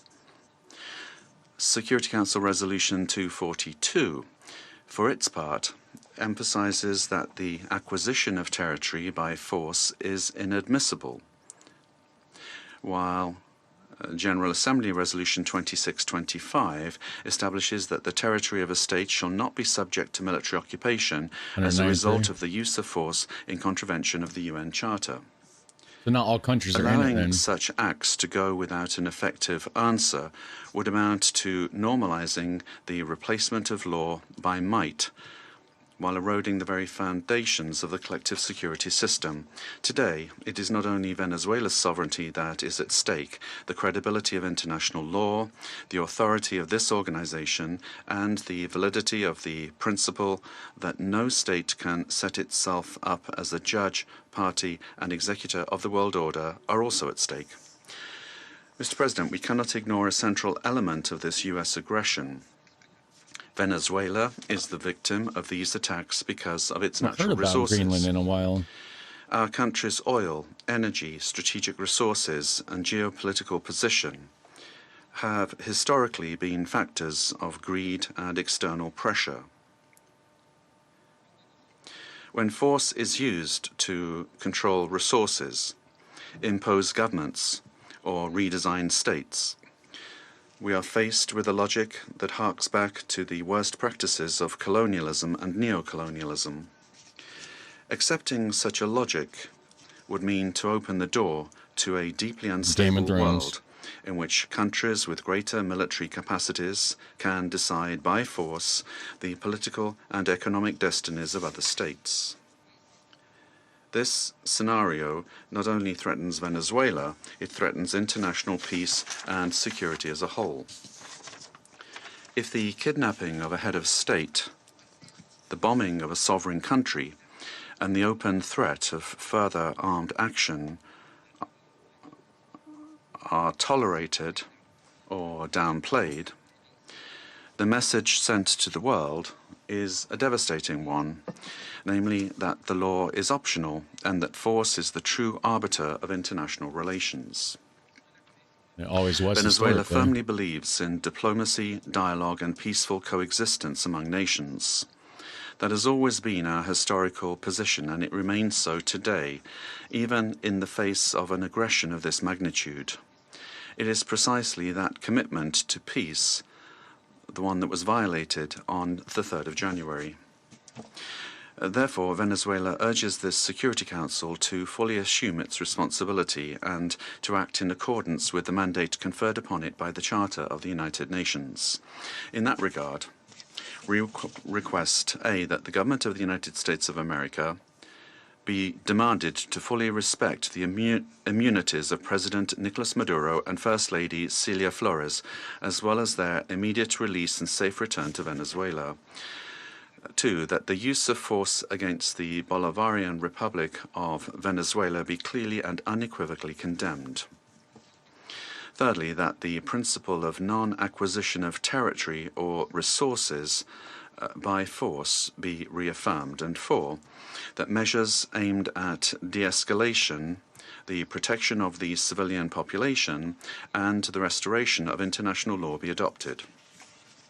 Mr. President, in spite of the seriousness of the events, Venezuela would like to inform this body and the international community that its institutions are functioning normally, that constitutional order has been preserved, and that the state exercises effective control over all of its territory. In accordance with our constitution, Executive Vice President Delcy Rodriguez is being sworn in as acting President of the Republic, thereby guaranteeing institutional continuity, stability, and internal peace. We wish to convey a message of serenity, confidence, and hope to the Venezuelan people. Venezuela is a nation that believes in peace, work, and dignity. Our commitment is to diplomacy and law, and the law is firm and unwavering. We defend our sovereignty without renouncing our values. We bet on dialogue without accepting imposition. We believe in a future of coexistence, development, and mutual respect among nations. Who's in charge of the UN? We trust that this Security Council will rise to the historic moment facing humanity and choose the path of legality, collective responsibility, and peace. Thank you very much, Mr. President. I thank the representative of the Bolivarian Republic of Extra Venezuela. dark roast coffee. And now give the right. floor to the representative of Argentina. Buenos días. Good morning, and thank you very much, Mr. President. Mr. President, A lot of fraud with the government of the Minnesota sending Argentine money to Republic Somalia. values the decision I know I'll and get hate over determination that, but- demonstrated by the President of the United States of America and by his government in the recent actions taken in Venezuela that resulted in the capture of the dictator Nicolas Maduro, leader of the Cartel of the Suns, declared a terrorist organization by Argentina in 2025, the same year in which Argentina also declared the Tren de Aragua a terrorist organization. The Argentine Republic trusts that these events represent a decisive step forward against narco-terrorism that affects the region, and at the same time open a stage that will allow the Venezuelan people to fully recover democracy, the rule of law, and respect for human rights, in accordance with the principles of international law, and put an end to the oppression exercised for years by the authoritarian regime that plunged the Venezuelan people into poverty and forced 8 million Venezuelans to have to flee their country.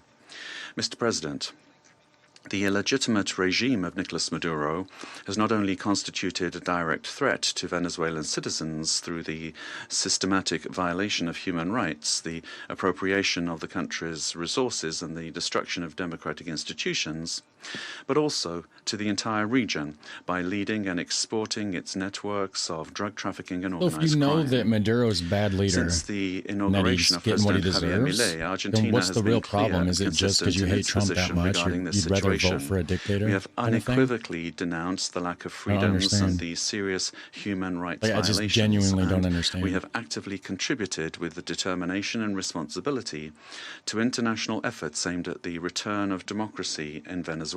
But you hate Trump more, so you're like, In oh, I'm March just going to root for 2024, when others an opted for illegitimate dictator inaction or guy ambiguity, or something. I don't know. Argentina granted diplomatic asylum to 6 Venezuelan opposition leaders, assuming an enormous challenge for our representation in Caracas.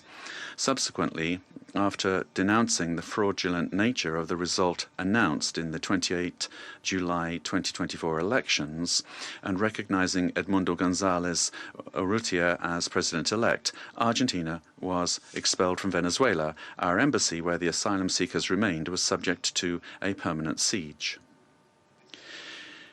Despite these pressures, the Argentine Republic maintained its unwavering conviction to continue denouncing the situation in Venezuela and to act in every available international forum What if so the guy that was Venezuela actively, like, could once again embrace freedom and democracy. sending cocaine here? Mr. Then President, that's also this is not the unlawful, first right? time that Argentina has addressed this Security Council regarding the situation in Venezuela.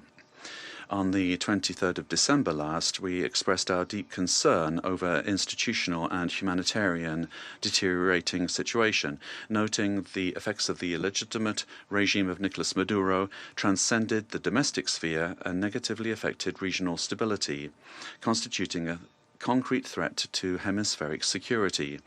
In the same vein, President Milei stated at the Mercosur summit that Argentina welcomed the pressure from the United States aimed at freeing the Venezuelan people.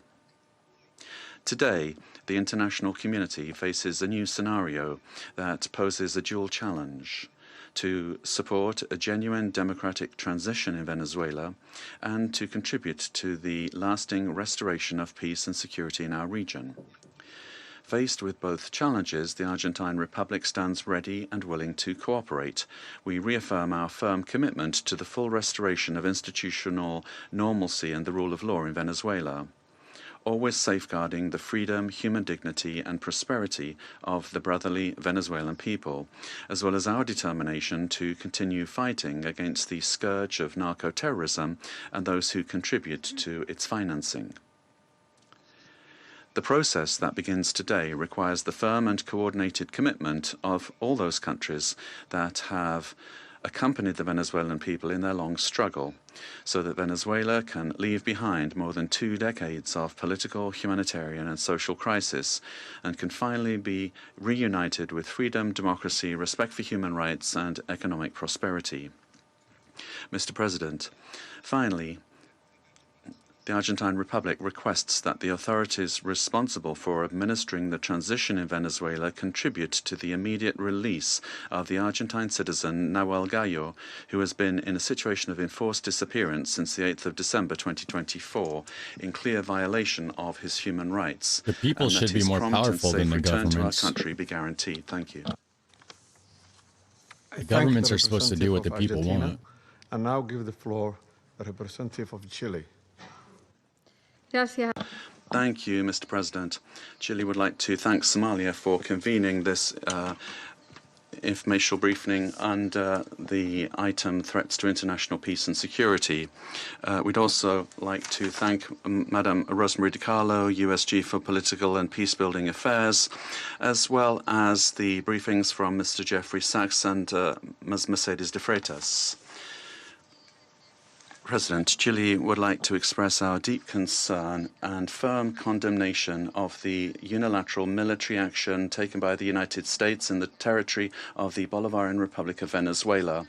We also reiterate consistently our firm commitment to respect for international law, sovereignty and territorial integrity of states, and the peaceful settlement of disputes, the prohibition of the threat or the use of the threat of force, and full respect for human rights.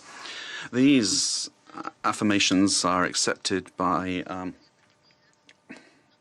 the majority, and they must maintain their importance in order to preserve international peace and security.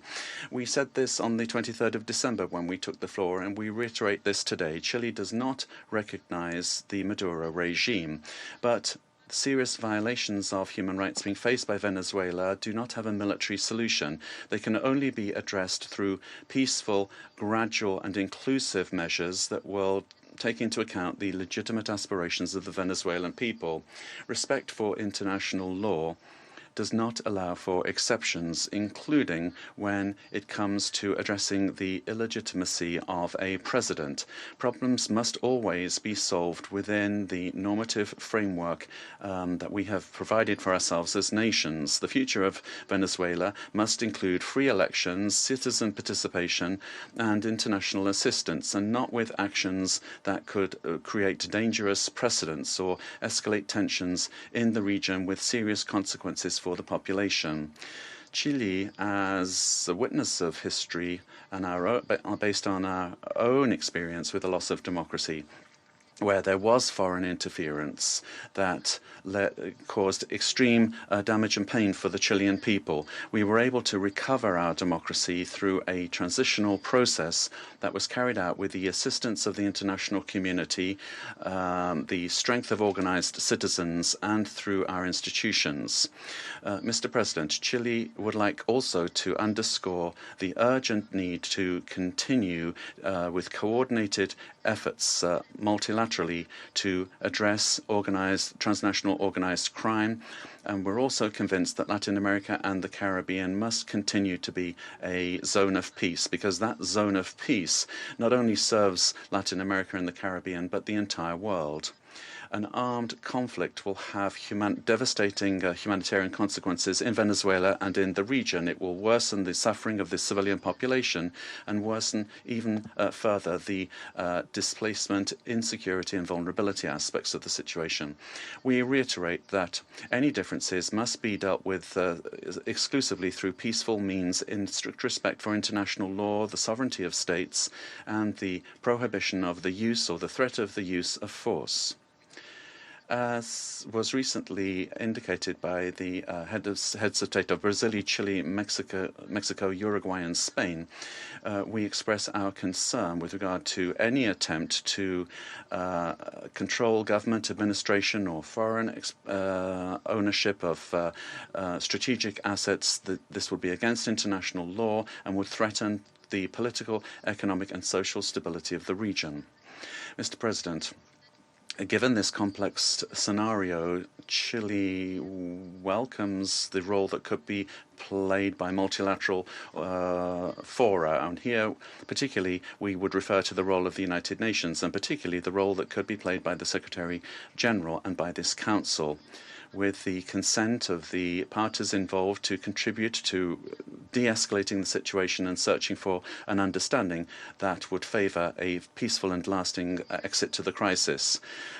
Prudent leadership and experience of our organisation, as well as the regional organisations and mechanisms, could be very relevant to avoid a further worsening of the situation and to keep open the channels of communication. Chile reiterates its preparedness to support constructive initiatives that will point in this direction and work together with countries of the region and with the international community for stability and mutual understanding and respect for the principles that underpin this organization. Thank you. I thank the representative of Chile for the statement and now give the floor to the representatives of Brazil. Mr. President, we'd like to thank Somalia for convening this emergency session of the Security Council. Brazil categorically and firmly rejects the armed intervention in Venezuelan territory in flagrant violation of the Charter of the United Nations and of international law. The bombings on Venezuelan territory and the capture of its president cross an unacceptable line. These acts constitute a very serious affront to the sovereignty of Venezuela and set an extremely dangerous precedent for the entire international community. The Charter of the United Nations establishes as a pillar of the international order the prohibition of the use of force against the territorial integrity or political independence of any state, except in the circumstances strictly provided for therein. The acceptance of actions of this nature would inexorably lead to a scenario marked by violence, disorder, and the erosion of multilateralism, to the detriment of international law and institutions. The effects of the weakening of international governance and cooperation mechanisms are already evident. The record number since the Second World War of 61 active armed conflicts, the unprecedented figure of 117 million people in situations of humanitarian disaster around the world, reflecting the increase in wars, displacement, and crimes against humanity, such as the genocide in Gaza, and the global increase in military spending, which is approaching the historical mark of $2.7 trillion. As Brazil has reiterated on numerous occasions, the norms that govern coexistence among states are mandatory and universal. They do not admit exceptions based on ideological, geopolitical, political, economic, or any other kind of interests or projects. They do not admit that the exploitation of natural or economic resources justifies the use of force or the illegal change of a government. The multipolar world of the 21st century, which promotes peace and prosperity, must not be confused with spheres of influence. We cannot accept the argument that the end justifies the means. This reasoning lacks legitimacy and opens the possibility of granting the strongest the right to define what is just or unjust, what is right or wrong, and even to ignore national sovereignties, imposing the decisions to be taken by the weakest. Latin America and the Caribbean have made peace a conscious, lasting, and irreversible choice. The resort to force in our region evokes chapters of history that we believed we'd left behind us and endangers the collective effort to preserve the region as a zone of peace and cooperation, free of armed conflicts, respectful of international law and the principle of non-intervention. Armed interventions in the past have had profoundly negative and lasting consequences. Contrary to freedom and democracy, those interventions produced authoritarian regimes and serious violations of human rights, leaving as a lamentable result thousands of dead, political prisoners, tortured persons, and disappeared persons whose families still today search for their loved ones, as well as justice and reparation. For the first time in South America, a profoundly alarming event has occurred. An external armed aggression with the deployment of troops and bombings in a neighboring country contiguous with Brazil, with which we share more than 2,000 kilometers of border. Mr. President, South America is a zone of peace. I insist upon that. We have upheld and will uphold with full determination peace and non-intervention in our region. Furthermore, Brazil does not believe that the solution to the situation in Venezuela lies in the creation of protectorates in the country, but rather in solutions that respect the self-determination of the Venezuelan people within the framework of its constitution. The events of January 3rd transcend the regional sphere. The attack on the sovereignty of any country, regardless of the direction of its government, affects the entire international community. This and other cases of armed intervention against the sovereignty of a country, its territorial integrity, or its institutions must be vehemently condemned. It is up to this Council to assume its responsibility and react with determination, clarity, and obedience to international law in order to prevent the law of force from prevailing over the force of law. Brazil trusts that the future of Venezuela will be built by the Venezuelan people through dialogue, without external interference, and within the framework of international law. Thank you. For Brazil, for the statement, and now give the floor to the representative of So Mexico. what happens after this meeting? I wonder, like, Señor Presidente. Mr. what does this do? President,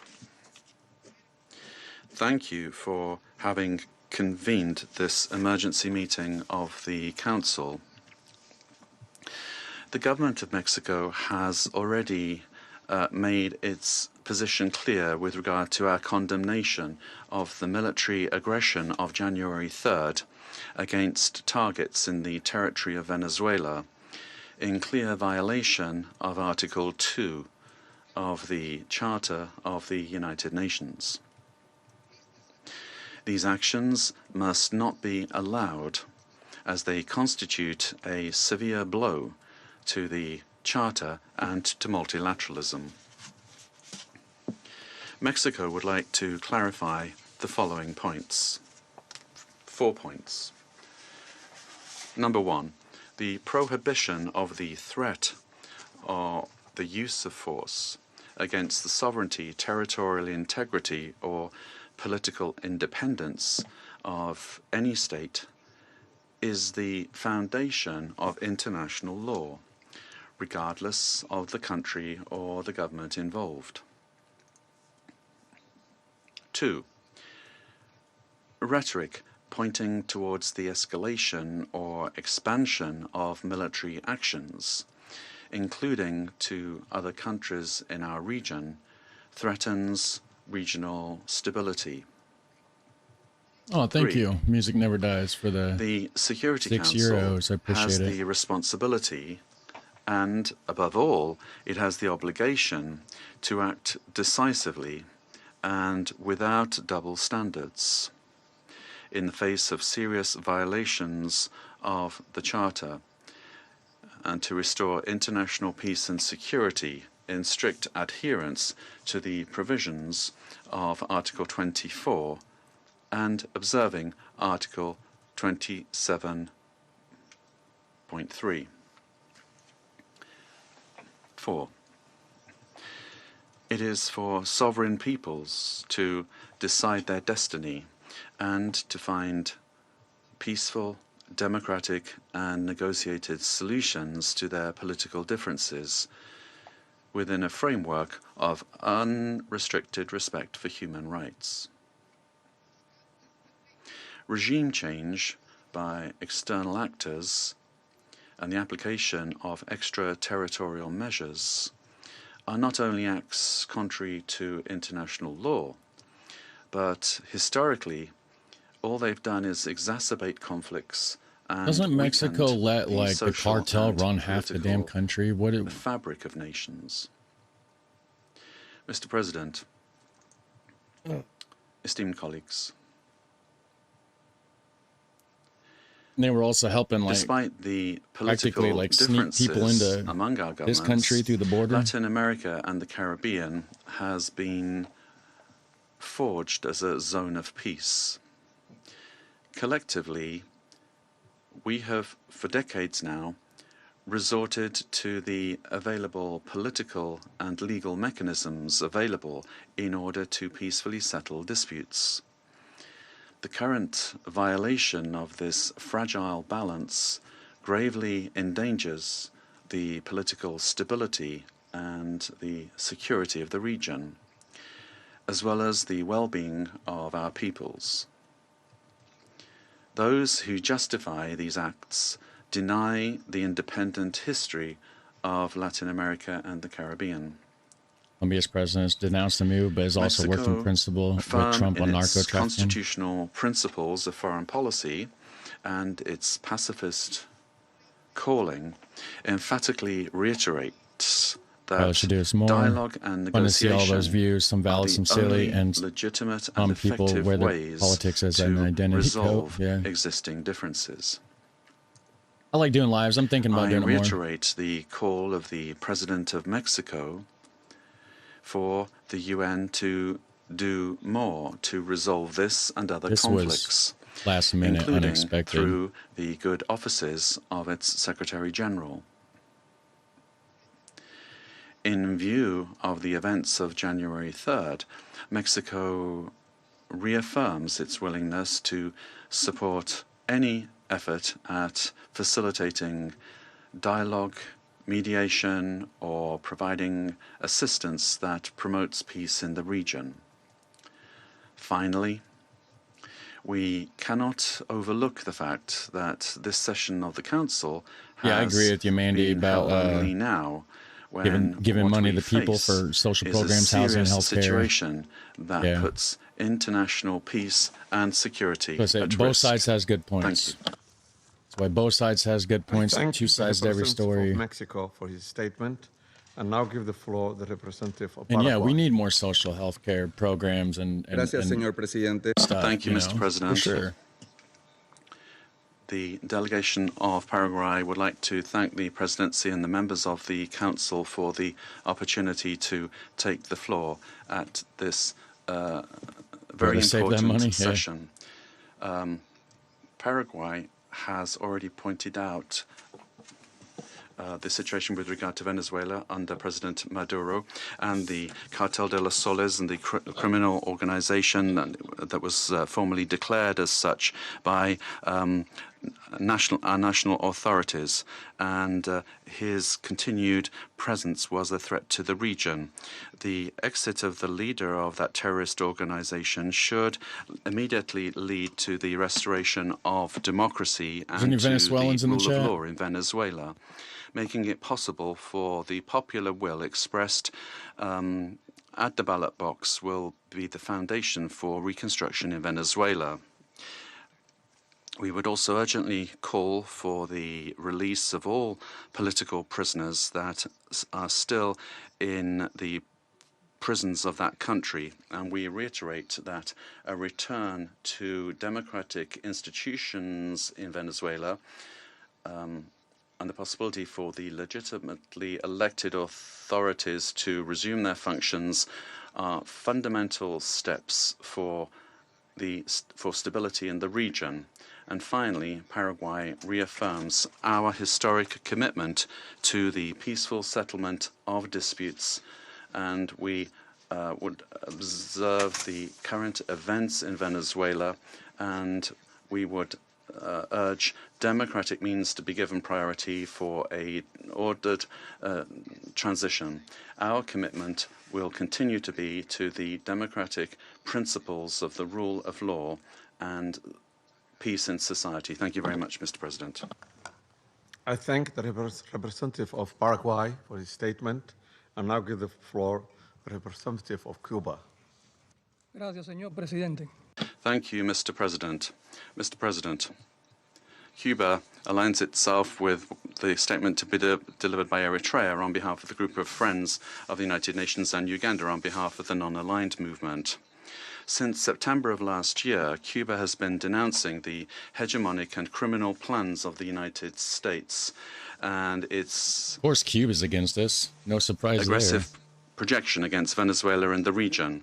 We have clearly been exposed to the serious and unpredictable consequences of the irresponsible conduct of the U.S. government for the political, social, and economic stability of Latin America and the Caribbean, and more generally, for international peace and stability. On the 23rd of December, in this very body, we set out the sequence and escalation of actions carried out by the United States with the aim of overthrowing by force the legitimate and constitutional government of Venezuela and destroying the civic military union. The United States resorted to various maneuvers to materialize its plans for domination, including vile extrajudicial executions and acts of piracy, maritime terrorism against oil tankers and their crews in international waters of the Caribbean Sea, as well as the imposition of an illegal naval blockade against Venezuela and the politically motivated designation of its legitimate government as a foreign terrorist organization. Previously, it had subjected that country to prolonged unilateral coercive measures, economic asphyxiation, smear campaigns, and attacks against some of its important institutions, exposing it to a cruel psychological war. With absolute disrespect for the Charter of the United Nations and international law, including relevant resolutions adopted by this Council and by the General Assembly, Yeah, there's no perfect on countries, January guys. the 3rd, United States military We all have forces problems, attacked just like all the people Venezuela out with here. total brutality and treachery, and in an unacceptable and barbaric act kidnapped its legitimate president, Nicolas Maduro, and his companion, Celia Flores. Cuba condemns in the strongest terms the military aggression of the United States against Venezuela, while categorically reiterating its absolute support and solidarity with the Venezuelan people, and joins the demand that the government of the United States release the constitutional president, Nicolas Maduro Moros, and his companion, Celia Flores. In the criminal attack perpetrated by the United States, 32 Cubans lost their lives in combat actions. They were carrying out missions on behalf of the Revolutionary Armed Forces and the Ministry of the Interior at the request of counterpart bodies of that country. Our compatriots honorably fulfilled their duty and fell after fierce resistance in direct combat against the attackers or as a result of the bombings of the facilities. Through their heroic actions, they upheld the solidarity sentiments of millions of our compatriots. Mr. President, the cowardly U.S. aggression against Venezuela is a criminal act in violation of international law and the UN Charter. It constitutes a dangerous escalation of the sustained war campaign waged for years by the United States against that sister nation, which intensified since September 2025 with the aggressive naval deployment in the Caribbean Sea under mendacious pretexts and unfounded accusations without any evidence whatsoever. The U.S. military attack against Venezuela has no justification whatsoever. It does not respond to any provocation, nor does it possess legitimacy. It is based on the aberrant doctrine of peace through force and undermines the stability and peace that have characterized our Latin American and Caribbean region for years. It seeks to promote a change in the constitutional order of the Bolivarian Republic of Venezuela, freely chosen by its people. Its ultimate objective is not the false narrative of combating drug trafficking, but control over Venezuela's land and natural resources, as has been openly and shamelessly declared by President Trump and his Secretary of State. This is an imperialist and fascist aggression with objectives of domination that seeks to revive the U.S. hegemonic ambitions over our America, anchored in the outdated Monroe Doctrine. It also seeks to intimidate and subjugate the governments of Latin America and the Caribbean.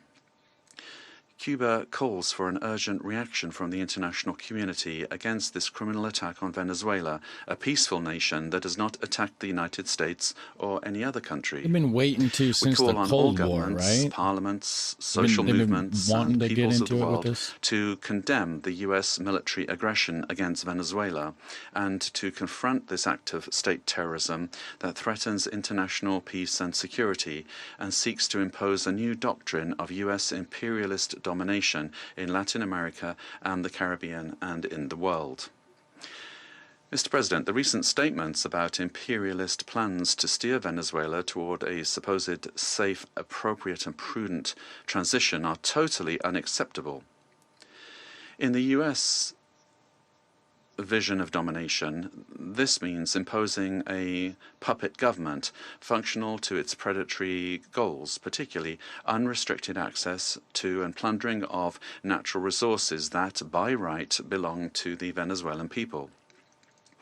Determining the destiny of Venezuela is an exclusive right of its people without external interference. If the U.S. government, lacking any moral authority whatsoever, truly cared about the peace, freedom and justice of Venezuelan men and women, it would not have bombed that territory with absolute disregard for the lives, sovereignty and territorial integrity of that nation. I conclude by reaffirming our unwavering adherence to the proclamation of Latin America and the Caribbean as a zone of peace, and by calling for action with the firmness and determination that current circumstances demand, always in defense of international law and of a future of peace for all the peoples of our America and of the world. Thank you. I thank the representative of Cuba for the statement, and now give the floor to the representative of Nicaragua. Muchas gracias. Nicaragua. Thank you very much, Mr. President. Latin America and the Caribbean is a zone of peace, declared by the Community of Latin American and Caribbean States, CELAC, on behalf of all of the peoples and governments of our region. This zone of peace must be fully respected by all governments of the world without exception, and in particular by the members of this Security Council responsible for international peace and security.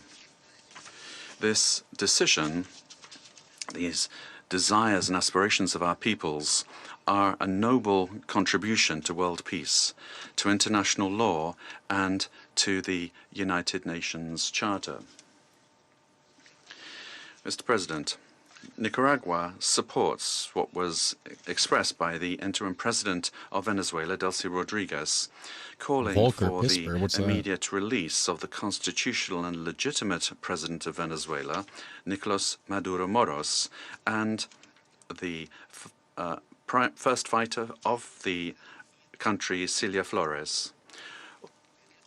All member states of the United Nations have the duty to respect international law, the spirit, the purposes and principles of the United Nations Charter, the right to sovereignty, self-determination, territorial integrity of states, non-interference, and peaceful coexistence. The Venezuelan people are a dignified people, the people of Bolivar, of Chavez, and of Maduro, and they have never bowed the knee. They defend their right to sovereignty and their right to peace. Nicaragua will always stand with Venezuela. Peace has been deeply damaged, and the human family, the community of nations, the peoples of the world. We urge all of you to respect the dignity of all peoples. Thank you. I thank the representative of Nicaragua for the statement, and now give the floor to the representative of Trinidad and Tobago. Thank you, Mr. President. The delegation of Trinidad and Tobago thanks the Security Council for convening this urgent meeting following the recent developments in the Bolivarian Republic of Venezuela. Is that a Caribbean island, My delegation Trinidad, addresses Tobago? this council today as a Caribbean nation, Okay, a neighbor of Venezuela, and a long-standing advocate for peaceful coexistence and the rule of law. The government of Trinidad and Tobago has taken note of the military operations undertaken by the United States in Venezuela. We remain committed to cooperative efforts led by the United States to disrupt and dismantle networks Going great. that enable transnational crime across the Americas, whose activities have had debilitating effects on the security and stability of the region. Trinidad and Tobago remains steadfast in its support of the United States of America's initiatives that strengthen regional security, reinforce the rule of law, and safeguard the well-being of our societies, the Americas. The government of Trinidad and Tobago, while valuing its long-standing and robust partnership with the United States, remains equally committed to maintaining a constructive and respectful relationship with the Bolivarian Republic of Venezuela, and continues to uphold peaceful relations with the people of Venezuela. The delegation of Trinidad and Tobago wishes to underscore its long-standing relationship with both the United States and Venezuela, and stands ready to work collaboratively with all partners who share the aspiration of a safer, more prosperous and stable hemisphere. Mr. President, I thank you. I thank the representative of Trinidad and Tobago, and now give the floor to the representative of Spain. They all wanted the oil. Mr. President, at the outset, allow me to congratulate you on assuming the monthly presidency of the United Nations Security Council and wish you every success in the discharge of your duties. I thank you for convening this important meeting, and I also extend my thanks to the Under-Secretary General and Head of Political and Peacebuilding Affairs of the United Nations, Madam Rosemary DiCarlo. Thank her for the information provided today. Spain would like to express our profound concern about what's happened in Venezuela. And as the Secretary General of the United Nations has noted, it constitutes a very worrying precedent with implications for the region and for the world. Respect for the principles of the Charter of the United Nations, particularly the sovereignty and territorial integrity of states and the prohibition of the use or the threat of use of force, is indispensable to ensure international coexistence. Spain defends the validity of an international order that is rules-based, where it is imperative, as set out in Article 2.3 of the Charter, to pursue the peaceful settlement of disputes. We consider that these actions constitute a very troubling precedent for regional peace and security, and we recall that the natural resources of a country are part of its sovereignty. We share the view that the fight against organized crime in the region is a priority, but that fight can only be waged through international cooperation. We also share the view that it is a priority to defend human rights and fundamental freedoms in Venezuela. Spain seeks to work for peace, stability, democracy, progress, and social justice, and that cannot be imposed by force. It can only come through broad dialogue among Venezuelans, leading to a peaceful and democratic Venezuelan solution. It must be the voice of the Venezuelan people that determines the destiny of Venezuela. Spain did not recognize the results of the most recent elections held in Venezuela in July 2024 and has been unequivocal in condemning any violations and threats to human rights. We have provided protection to opposition leaders who have been persecuted and have expressed firm rejection of any undemocratic conduct and abuses against the citizenry, but such condemnation can only be exercised with full respect for international law. Spain will work to unite Venezuelans, men and women, and is committed to dialogue and peace because force never brings more democracy. Thank you, Mr. President. So everybody's going to get involved, huh? It's going to be World War III soon, guys. And I now give the floor to the representative of South Africa. Thank you, Mr. President. We wish to congratulate the Federal Republic of Somalia for assuming the rotating presidency of the United Nations Security Council for the month of January, and wish you and your delegation all the best in the execution of your responsibilities. We also wish to thank you for convening this debate and affording all UN member states to participate, because the situation in Venezuela concerns all UN member states, given its implications for the credibility of the UN Charter and international law. Mr. President, integral to the maintenance of international peace and security since the establishment of the United Nations is the understanding that no nation can claim to be legally or morally superior to another. There's we a are all planetary nations born out of alignment different happening histories right and now. contexts, ascribing to the common values and principles enshrined in the Charter of the Knew United something bad Nations. was going to happen. Chief Look amongst into it. these principles is the sovereign equality of all its members. By signing the Charter, we Space have all energy, committed guys. to settle Okay, our sounds international crazy, disputes but by peaceful means in such a manner that international peace, security, and justice are not endangered. We have also committed to refrain in our foreign relations from the threat or use of force against the territorial integrity or political independence of any state, or in any other manner inconsistent with the purposes and principles of the United Nations. The International Court of Justice has also previously affirmed that international law prohibits the use of force and intervention in another state's affairs. Due to the shortcomings of its predecessor, the League of Nations, the UN was created to prevent countries from resorting to conflict, to settle disputes, and prohibit the use of force unless it is done in a legally prescribed manner. In doing so, the UN has played a pivotal role in ensuring peaceful existence amongst nations, including in ending the colonial subjugation by powerful countries over others, underpinned by respect for the equal rights of nations, large and small, and respect for the principle of equal rights and self-determination of peoples. Joining the organization and committing to its principles afforded protection to many of us, with the supposed assurance that no longer would one nation be seen as inferior to another. This accent's kind of weird. When countries ignore the Charter and act contrary to its central premise, it undermines the credibility of the entire system in which we all undertake our international relations. The stability of the international system depends not only on the respect, but on the consistent application of these established legal norms.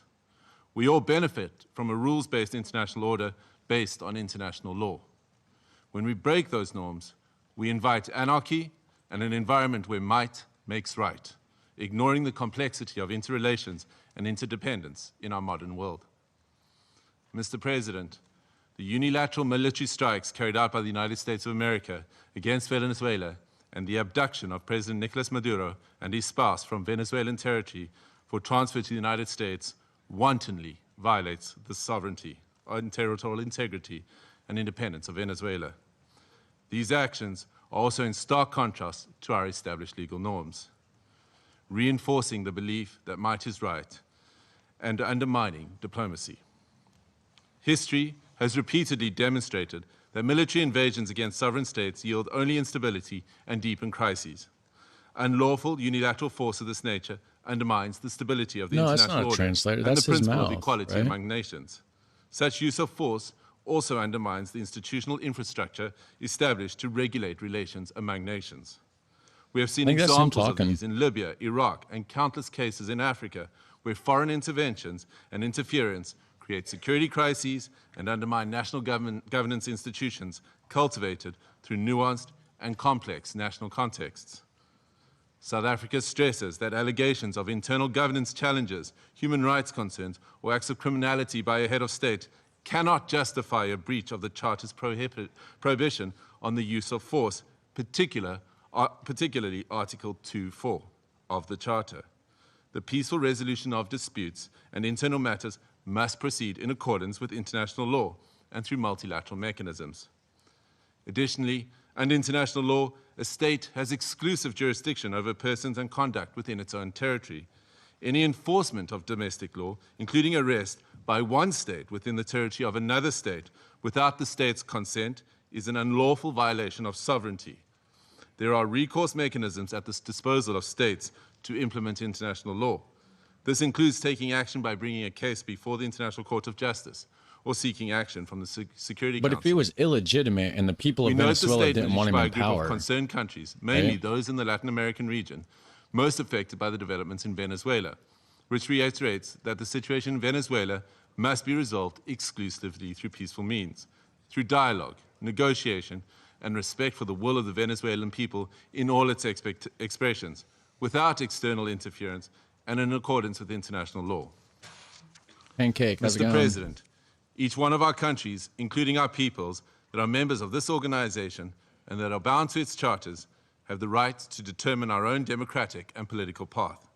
This inherent charter-given right to self-determination cannot and should not be abrogated. If we do not stand up for the sovereign rights of any nations or states when they are undermined and wantonly violated, then which one of us are safe or are guaranteed protection by the principles of the Charter and international law? Would people be mad if Failure somebody to act went in and decisively swooped against up such Kim violations Jong-un?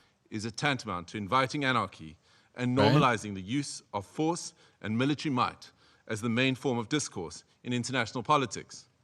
This would be a regression into a world preceding the United Nations, a world that gave us two brutal world wars, and an international system prone to severe structural instability and lawlessness. We cannot afford to proceed into a complex future without the stability and protection afforded by international law. I thank you. The emergency I United thank the Nations representative of security South meeting Africa thing or for his something. statement, and I now give the floor to the representative of Eritrea. Thank you, Mr. President. Allow me at the onset to congratulate Your Excellency and the government of the Federal Republic of Somalia on assuming the presidency of the Security Council for the month of January. Terrible idea. We also extend our congratulations to Bahrain, Colombia, the Democratic Republic of Congo, Liberia, and Latvia on their election to the Security Council. As this is the first Security Council meeting of the year, allow me to pay tribute to the outgoing members, Algeria, Guyana, the Republic of Korea, Sierra Leone, and Slovenia, for their dedicated service and diligent work throughout the tenure of the Council.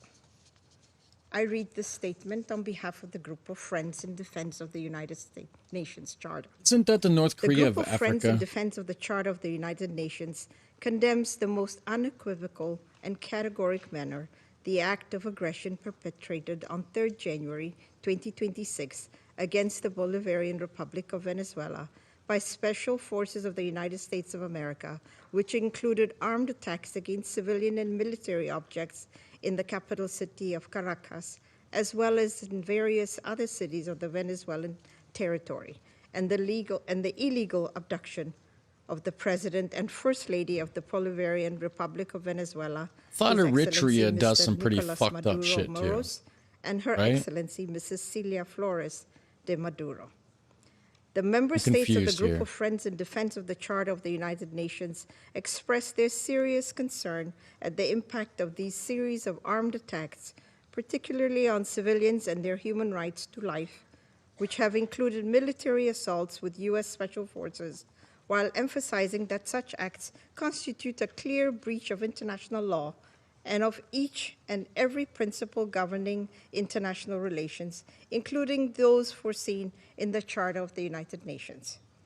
The Group of Friends of the Charter of the United Nations reiterates its firm support to the constitutional government of the Bolivarian Republic of Venezuela under the leadership of President Nicolas Maduro Moros, and emphasize the importance of ensuring strict respect for the inviolability of the immunities accorded to heads of states and government under international law, while renewing its unwavering solidarity with the Venezuelan people in their ongoing struggle for defending their homeland, including through the actions it may take within the framework of international law to exercise its inalienable right to self-defense.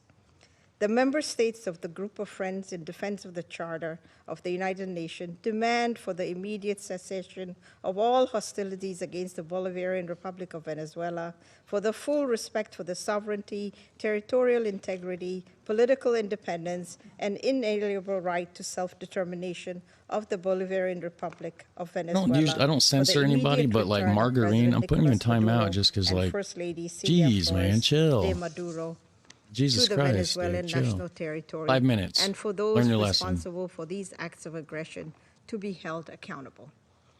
The Group of Friends of the Charter of the United Nations firmly reject the remarks delivered by the President of the United States of America during the afternoon of 3rd January 2026, in which he not only threatened with additional airstrikes against the Venezuelan territory, but also claimed to resolve to occupy and govern the Bolivarian Republic of Venezuela, and to exploit the natural resources and administer the wealth of that sisterly nation in what can only be described as the I agree, confession of a Eclectic clear Beard. plan of annexation. Says, I get that it, U.S. is foresees, bad, it's among against the others, law, but the you can't have your complete cake and eat it too, which means, you know, oh, obliteration well, of the inalienable we're for rights of the human rights, but you Venezuelan can't people, remove the as people well as the responsible for fundamental violating them rights of the horrendously. So it's Venezuelan like, yeah, state it's kind of as a like, whole. The member states of the Group of Friends of the Defense of the Charter you of know, the if you're United against human Nations rights, get call rid of on the all person that's relevant violating international them. bodies, including the Security Right? I mean, Council and the General Assembly of the United Nations, you know. to swiftly mobilize in order to uphold the purposes and principles enshrined in the Charter of the United Nations, Hello, and to hello. urgently take appropriate measures to avoid further escalation of the situation on the ground, particularly additional know acts of aggression Tigray? No, I don't know who against that the is. sovereignty and territorial integrity of the Bolivarian Republic of Venezuela, and preserve both regional and international peace and security. I thank you. I thank the representative of Eritrea for her Isn't statement. Eritrea And I now give the floor like to the violating representative human of rights over Islamic there, though? Republic of Iran. I thought that's what they were doing In the over there in name of God, the Eritrea. compassionate and merciful, thank you, Mr. President, for convening this emergency and important meeting. We acknowledge the presence of the Undersecretary General Mr. Carlo at this meeting and extend our appreciation to You got your own Professor problems Jeffrey right Sachs now, don't for you? his What are you even informative talking and about, insightful dude? briefing. Right? At the outset, I would like to extend my warm congratulations to Somalia on its assumption of the presidency of the Security Council for this month. I also wish to warmly congratulate Like, what is the it? We get elected Iran, members we get of the Somalia, we Council, got Bahrain, Eritrea. Colombia, Republic of Congo, Latvia, and Liberia on the How does their word election. mean shit to anything? Mr. President, What does that mean? the Islamic Republic of Iran would like to associate itself with the statement delivered by Eritrea on behalf of the group of friends in defense of the Charter of the United Nations, and wishes to make the following remarks in its national capacity. First, the Islamic Republic of Iran condemns in the strongest possible terms the military attack carried out by the United States of America against the Bolivarian Republic of Venezuela. This illegal act constitutes a state terrorism, a manifest violation of Charter of the United Nations, Well, particularly they need to Article get 2, Kim in here. Section Bring 4 in and Kim Section Jong-un. 7, and peremptory norms of the international law and amounts They're to all an nations in the world. internationally wrongful Yeah, yeah. act and a full-fledged act of aggression.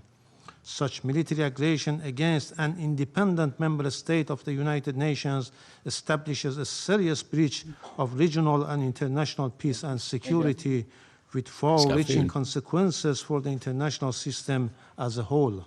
Second, the abduction of democratically elected president and the first lady of the Bolivarian Republic of Venezuela by the United States constitute a flagrant violation of customary international law, including the principles of the inviolability of the immunities accorded to the heads of a state and government under international law, and Like, aren't they represent trying to a make grave nukes and assault shit? on the sovereign equality of states.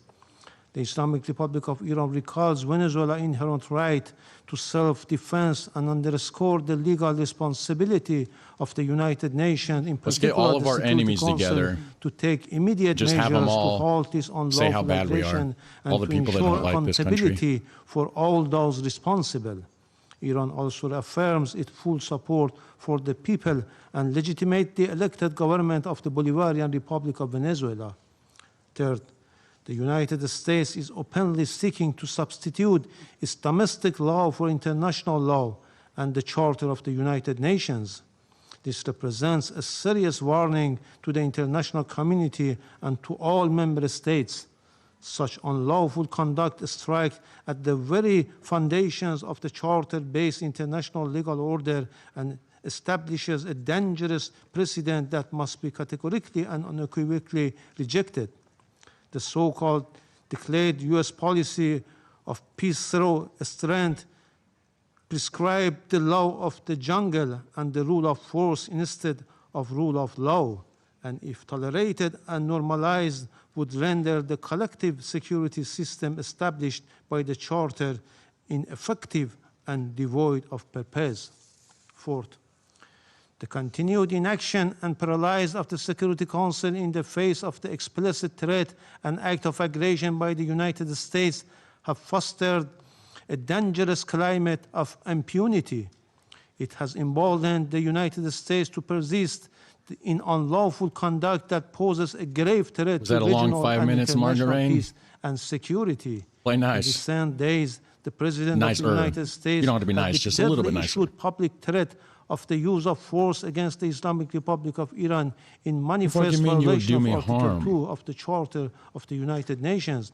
You're going to threaten me and tell me what I will and will not do in my chat and my channel, and you're going to say you're going to cause me harm? For the Iranian people, Bye-bye. Hypocritically claims to I guess you got support them yourself while banned. maintaining a well-documented record of intervention, the use Just of like that force, pissy and French the dude a few imposition months of ago that didn't get it unlawful either. coercive measures So I guess against hide Iran. user from channel. This Bye-bye. includes its direct political, military, and operational support and involvement for How we do Israeli things. regime unlawful joint war of aggression against Iran between 13 and 24 June 2025, which resulted in loss of civilian life, attacks on civilian infrastructure, and serious violations of fundamental human rights. You know the French Iranian guy, people. don't you? You know him. Yeah, he pops up everywhere, Iran don't he? reaffirms its inherent right to defend its sovereignty, territorial integrity, and national security, and to protect its people against any foreign interference.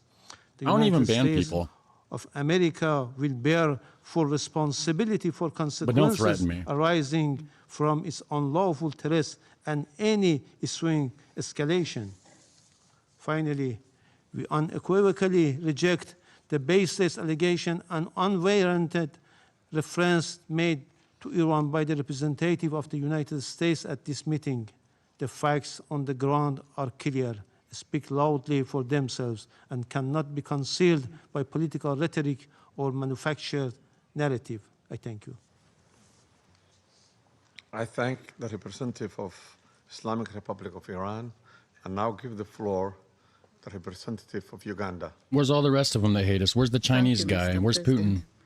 I have the honor to deliver this statement on behalf of the Non-Aligned Movement, NAM, representing 121 member states united by the shared principle of respect for the sovereignty and territorial integrity of all nations.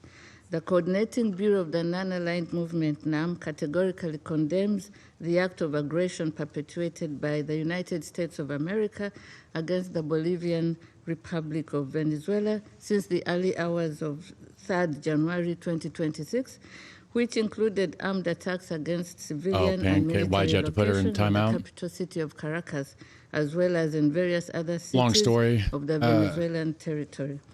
The Coordinating Bureau Causing of the problems. Non-Aligned Fighting with Movement people. notes that attacks in question, which blatantly violate the purposes and the principles enshrined in the Charter of the United Nations, as well as the norms of the international law, constitute an act of war against the Bolivian Republic of Venezuela that undermines both regional and international peace, security, and stability, while also threatening the very right to life of the Venezuelan people. Excuse me.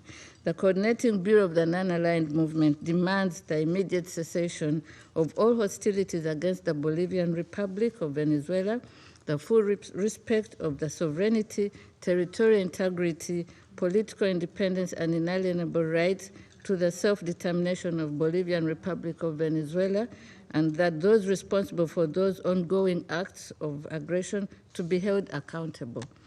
The Coordinating Bureau of the Non-Aligned Movement reaffirms the inviolability of the immunities accorded to the heads of states and government under international law, which constitute a fundamental pillar of sovereign equality, peace, coexistence, and stable international relations. Hello.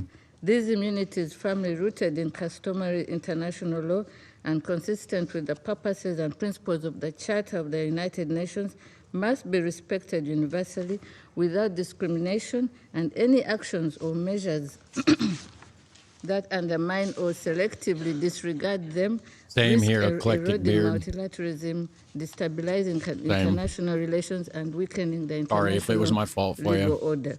Excuse me.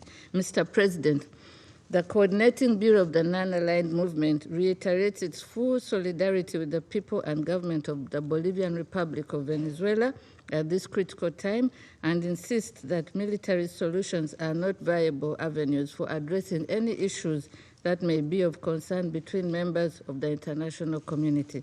A little hard to understand her. I almost would feel like we need a translator for her. I thank the representative of Uganda for the statement.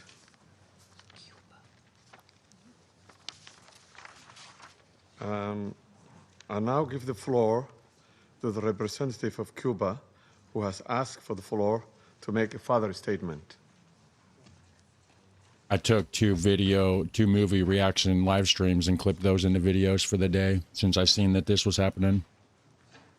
And then I went live to cover this, or to watch this with everybody.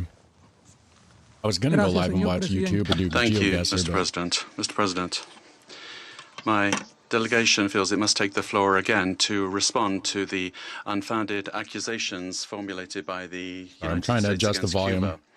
Cuba. We are indignant that those that have led unilateral aggressions and systematic violations of international law pretend to judge other sovereign states with What do you mean you've never had an attack on the Netherlands? What about irresponsible Rotterdam? attitude lacking respect. We fundamentally reject the accusations that Cuba has intelligence assets What in am I missing Venezuela. something? These kinds of statements lack any factual base and are a clear attempt to take the eyes of the world off the criminal acts of the United States in the region. Cuba strictly respects the sovereignty, World War II, independence, and inalienable right of the Venezuelan people to decide their own destiny, as established by the United Nations Charter. Yeah, but the Venezuelan Cooperation people don't between, want Maduro. Both countries is in multiple spheres, has legitimate bases, and is based on bilateral agreements signed by both parties, as has been declared where'd the by other the guy from the revolutionary US go? government, the Trent 32 combatants that fell in terrorist acts perpetrated by the United States were in missions of the revolutionary forces at the request of Venezuela. Those patriots were heroic in their action. Where'd the translator showing working out of? solidarity with millions of Cubans. These accusations attempt to suggest that Cuba is involved in this way in Venezuela. We categorically reject that. Thank you. I thank the representative of Cuba for the statement. What about the Minnesota money, the fraud with the Somalis, daycare centers and all that crap? I know it's a different thing, but like,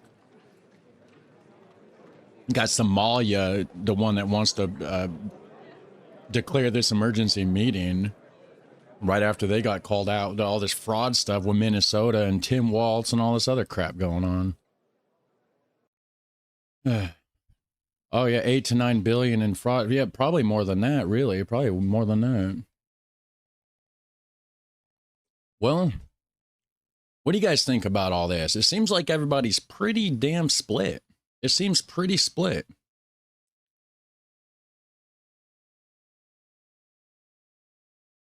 So I guess that's going to be the end of that. I was going to go live. I was going to do some video reactions. This happened, so we did that.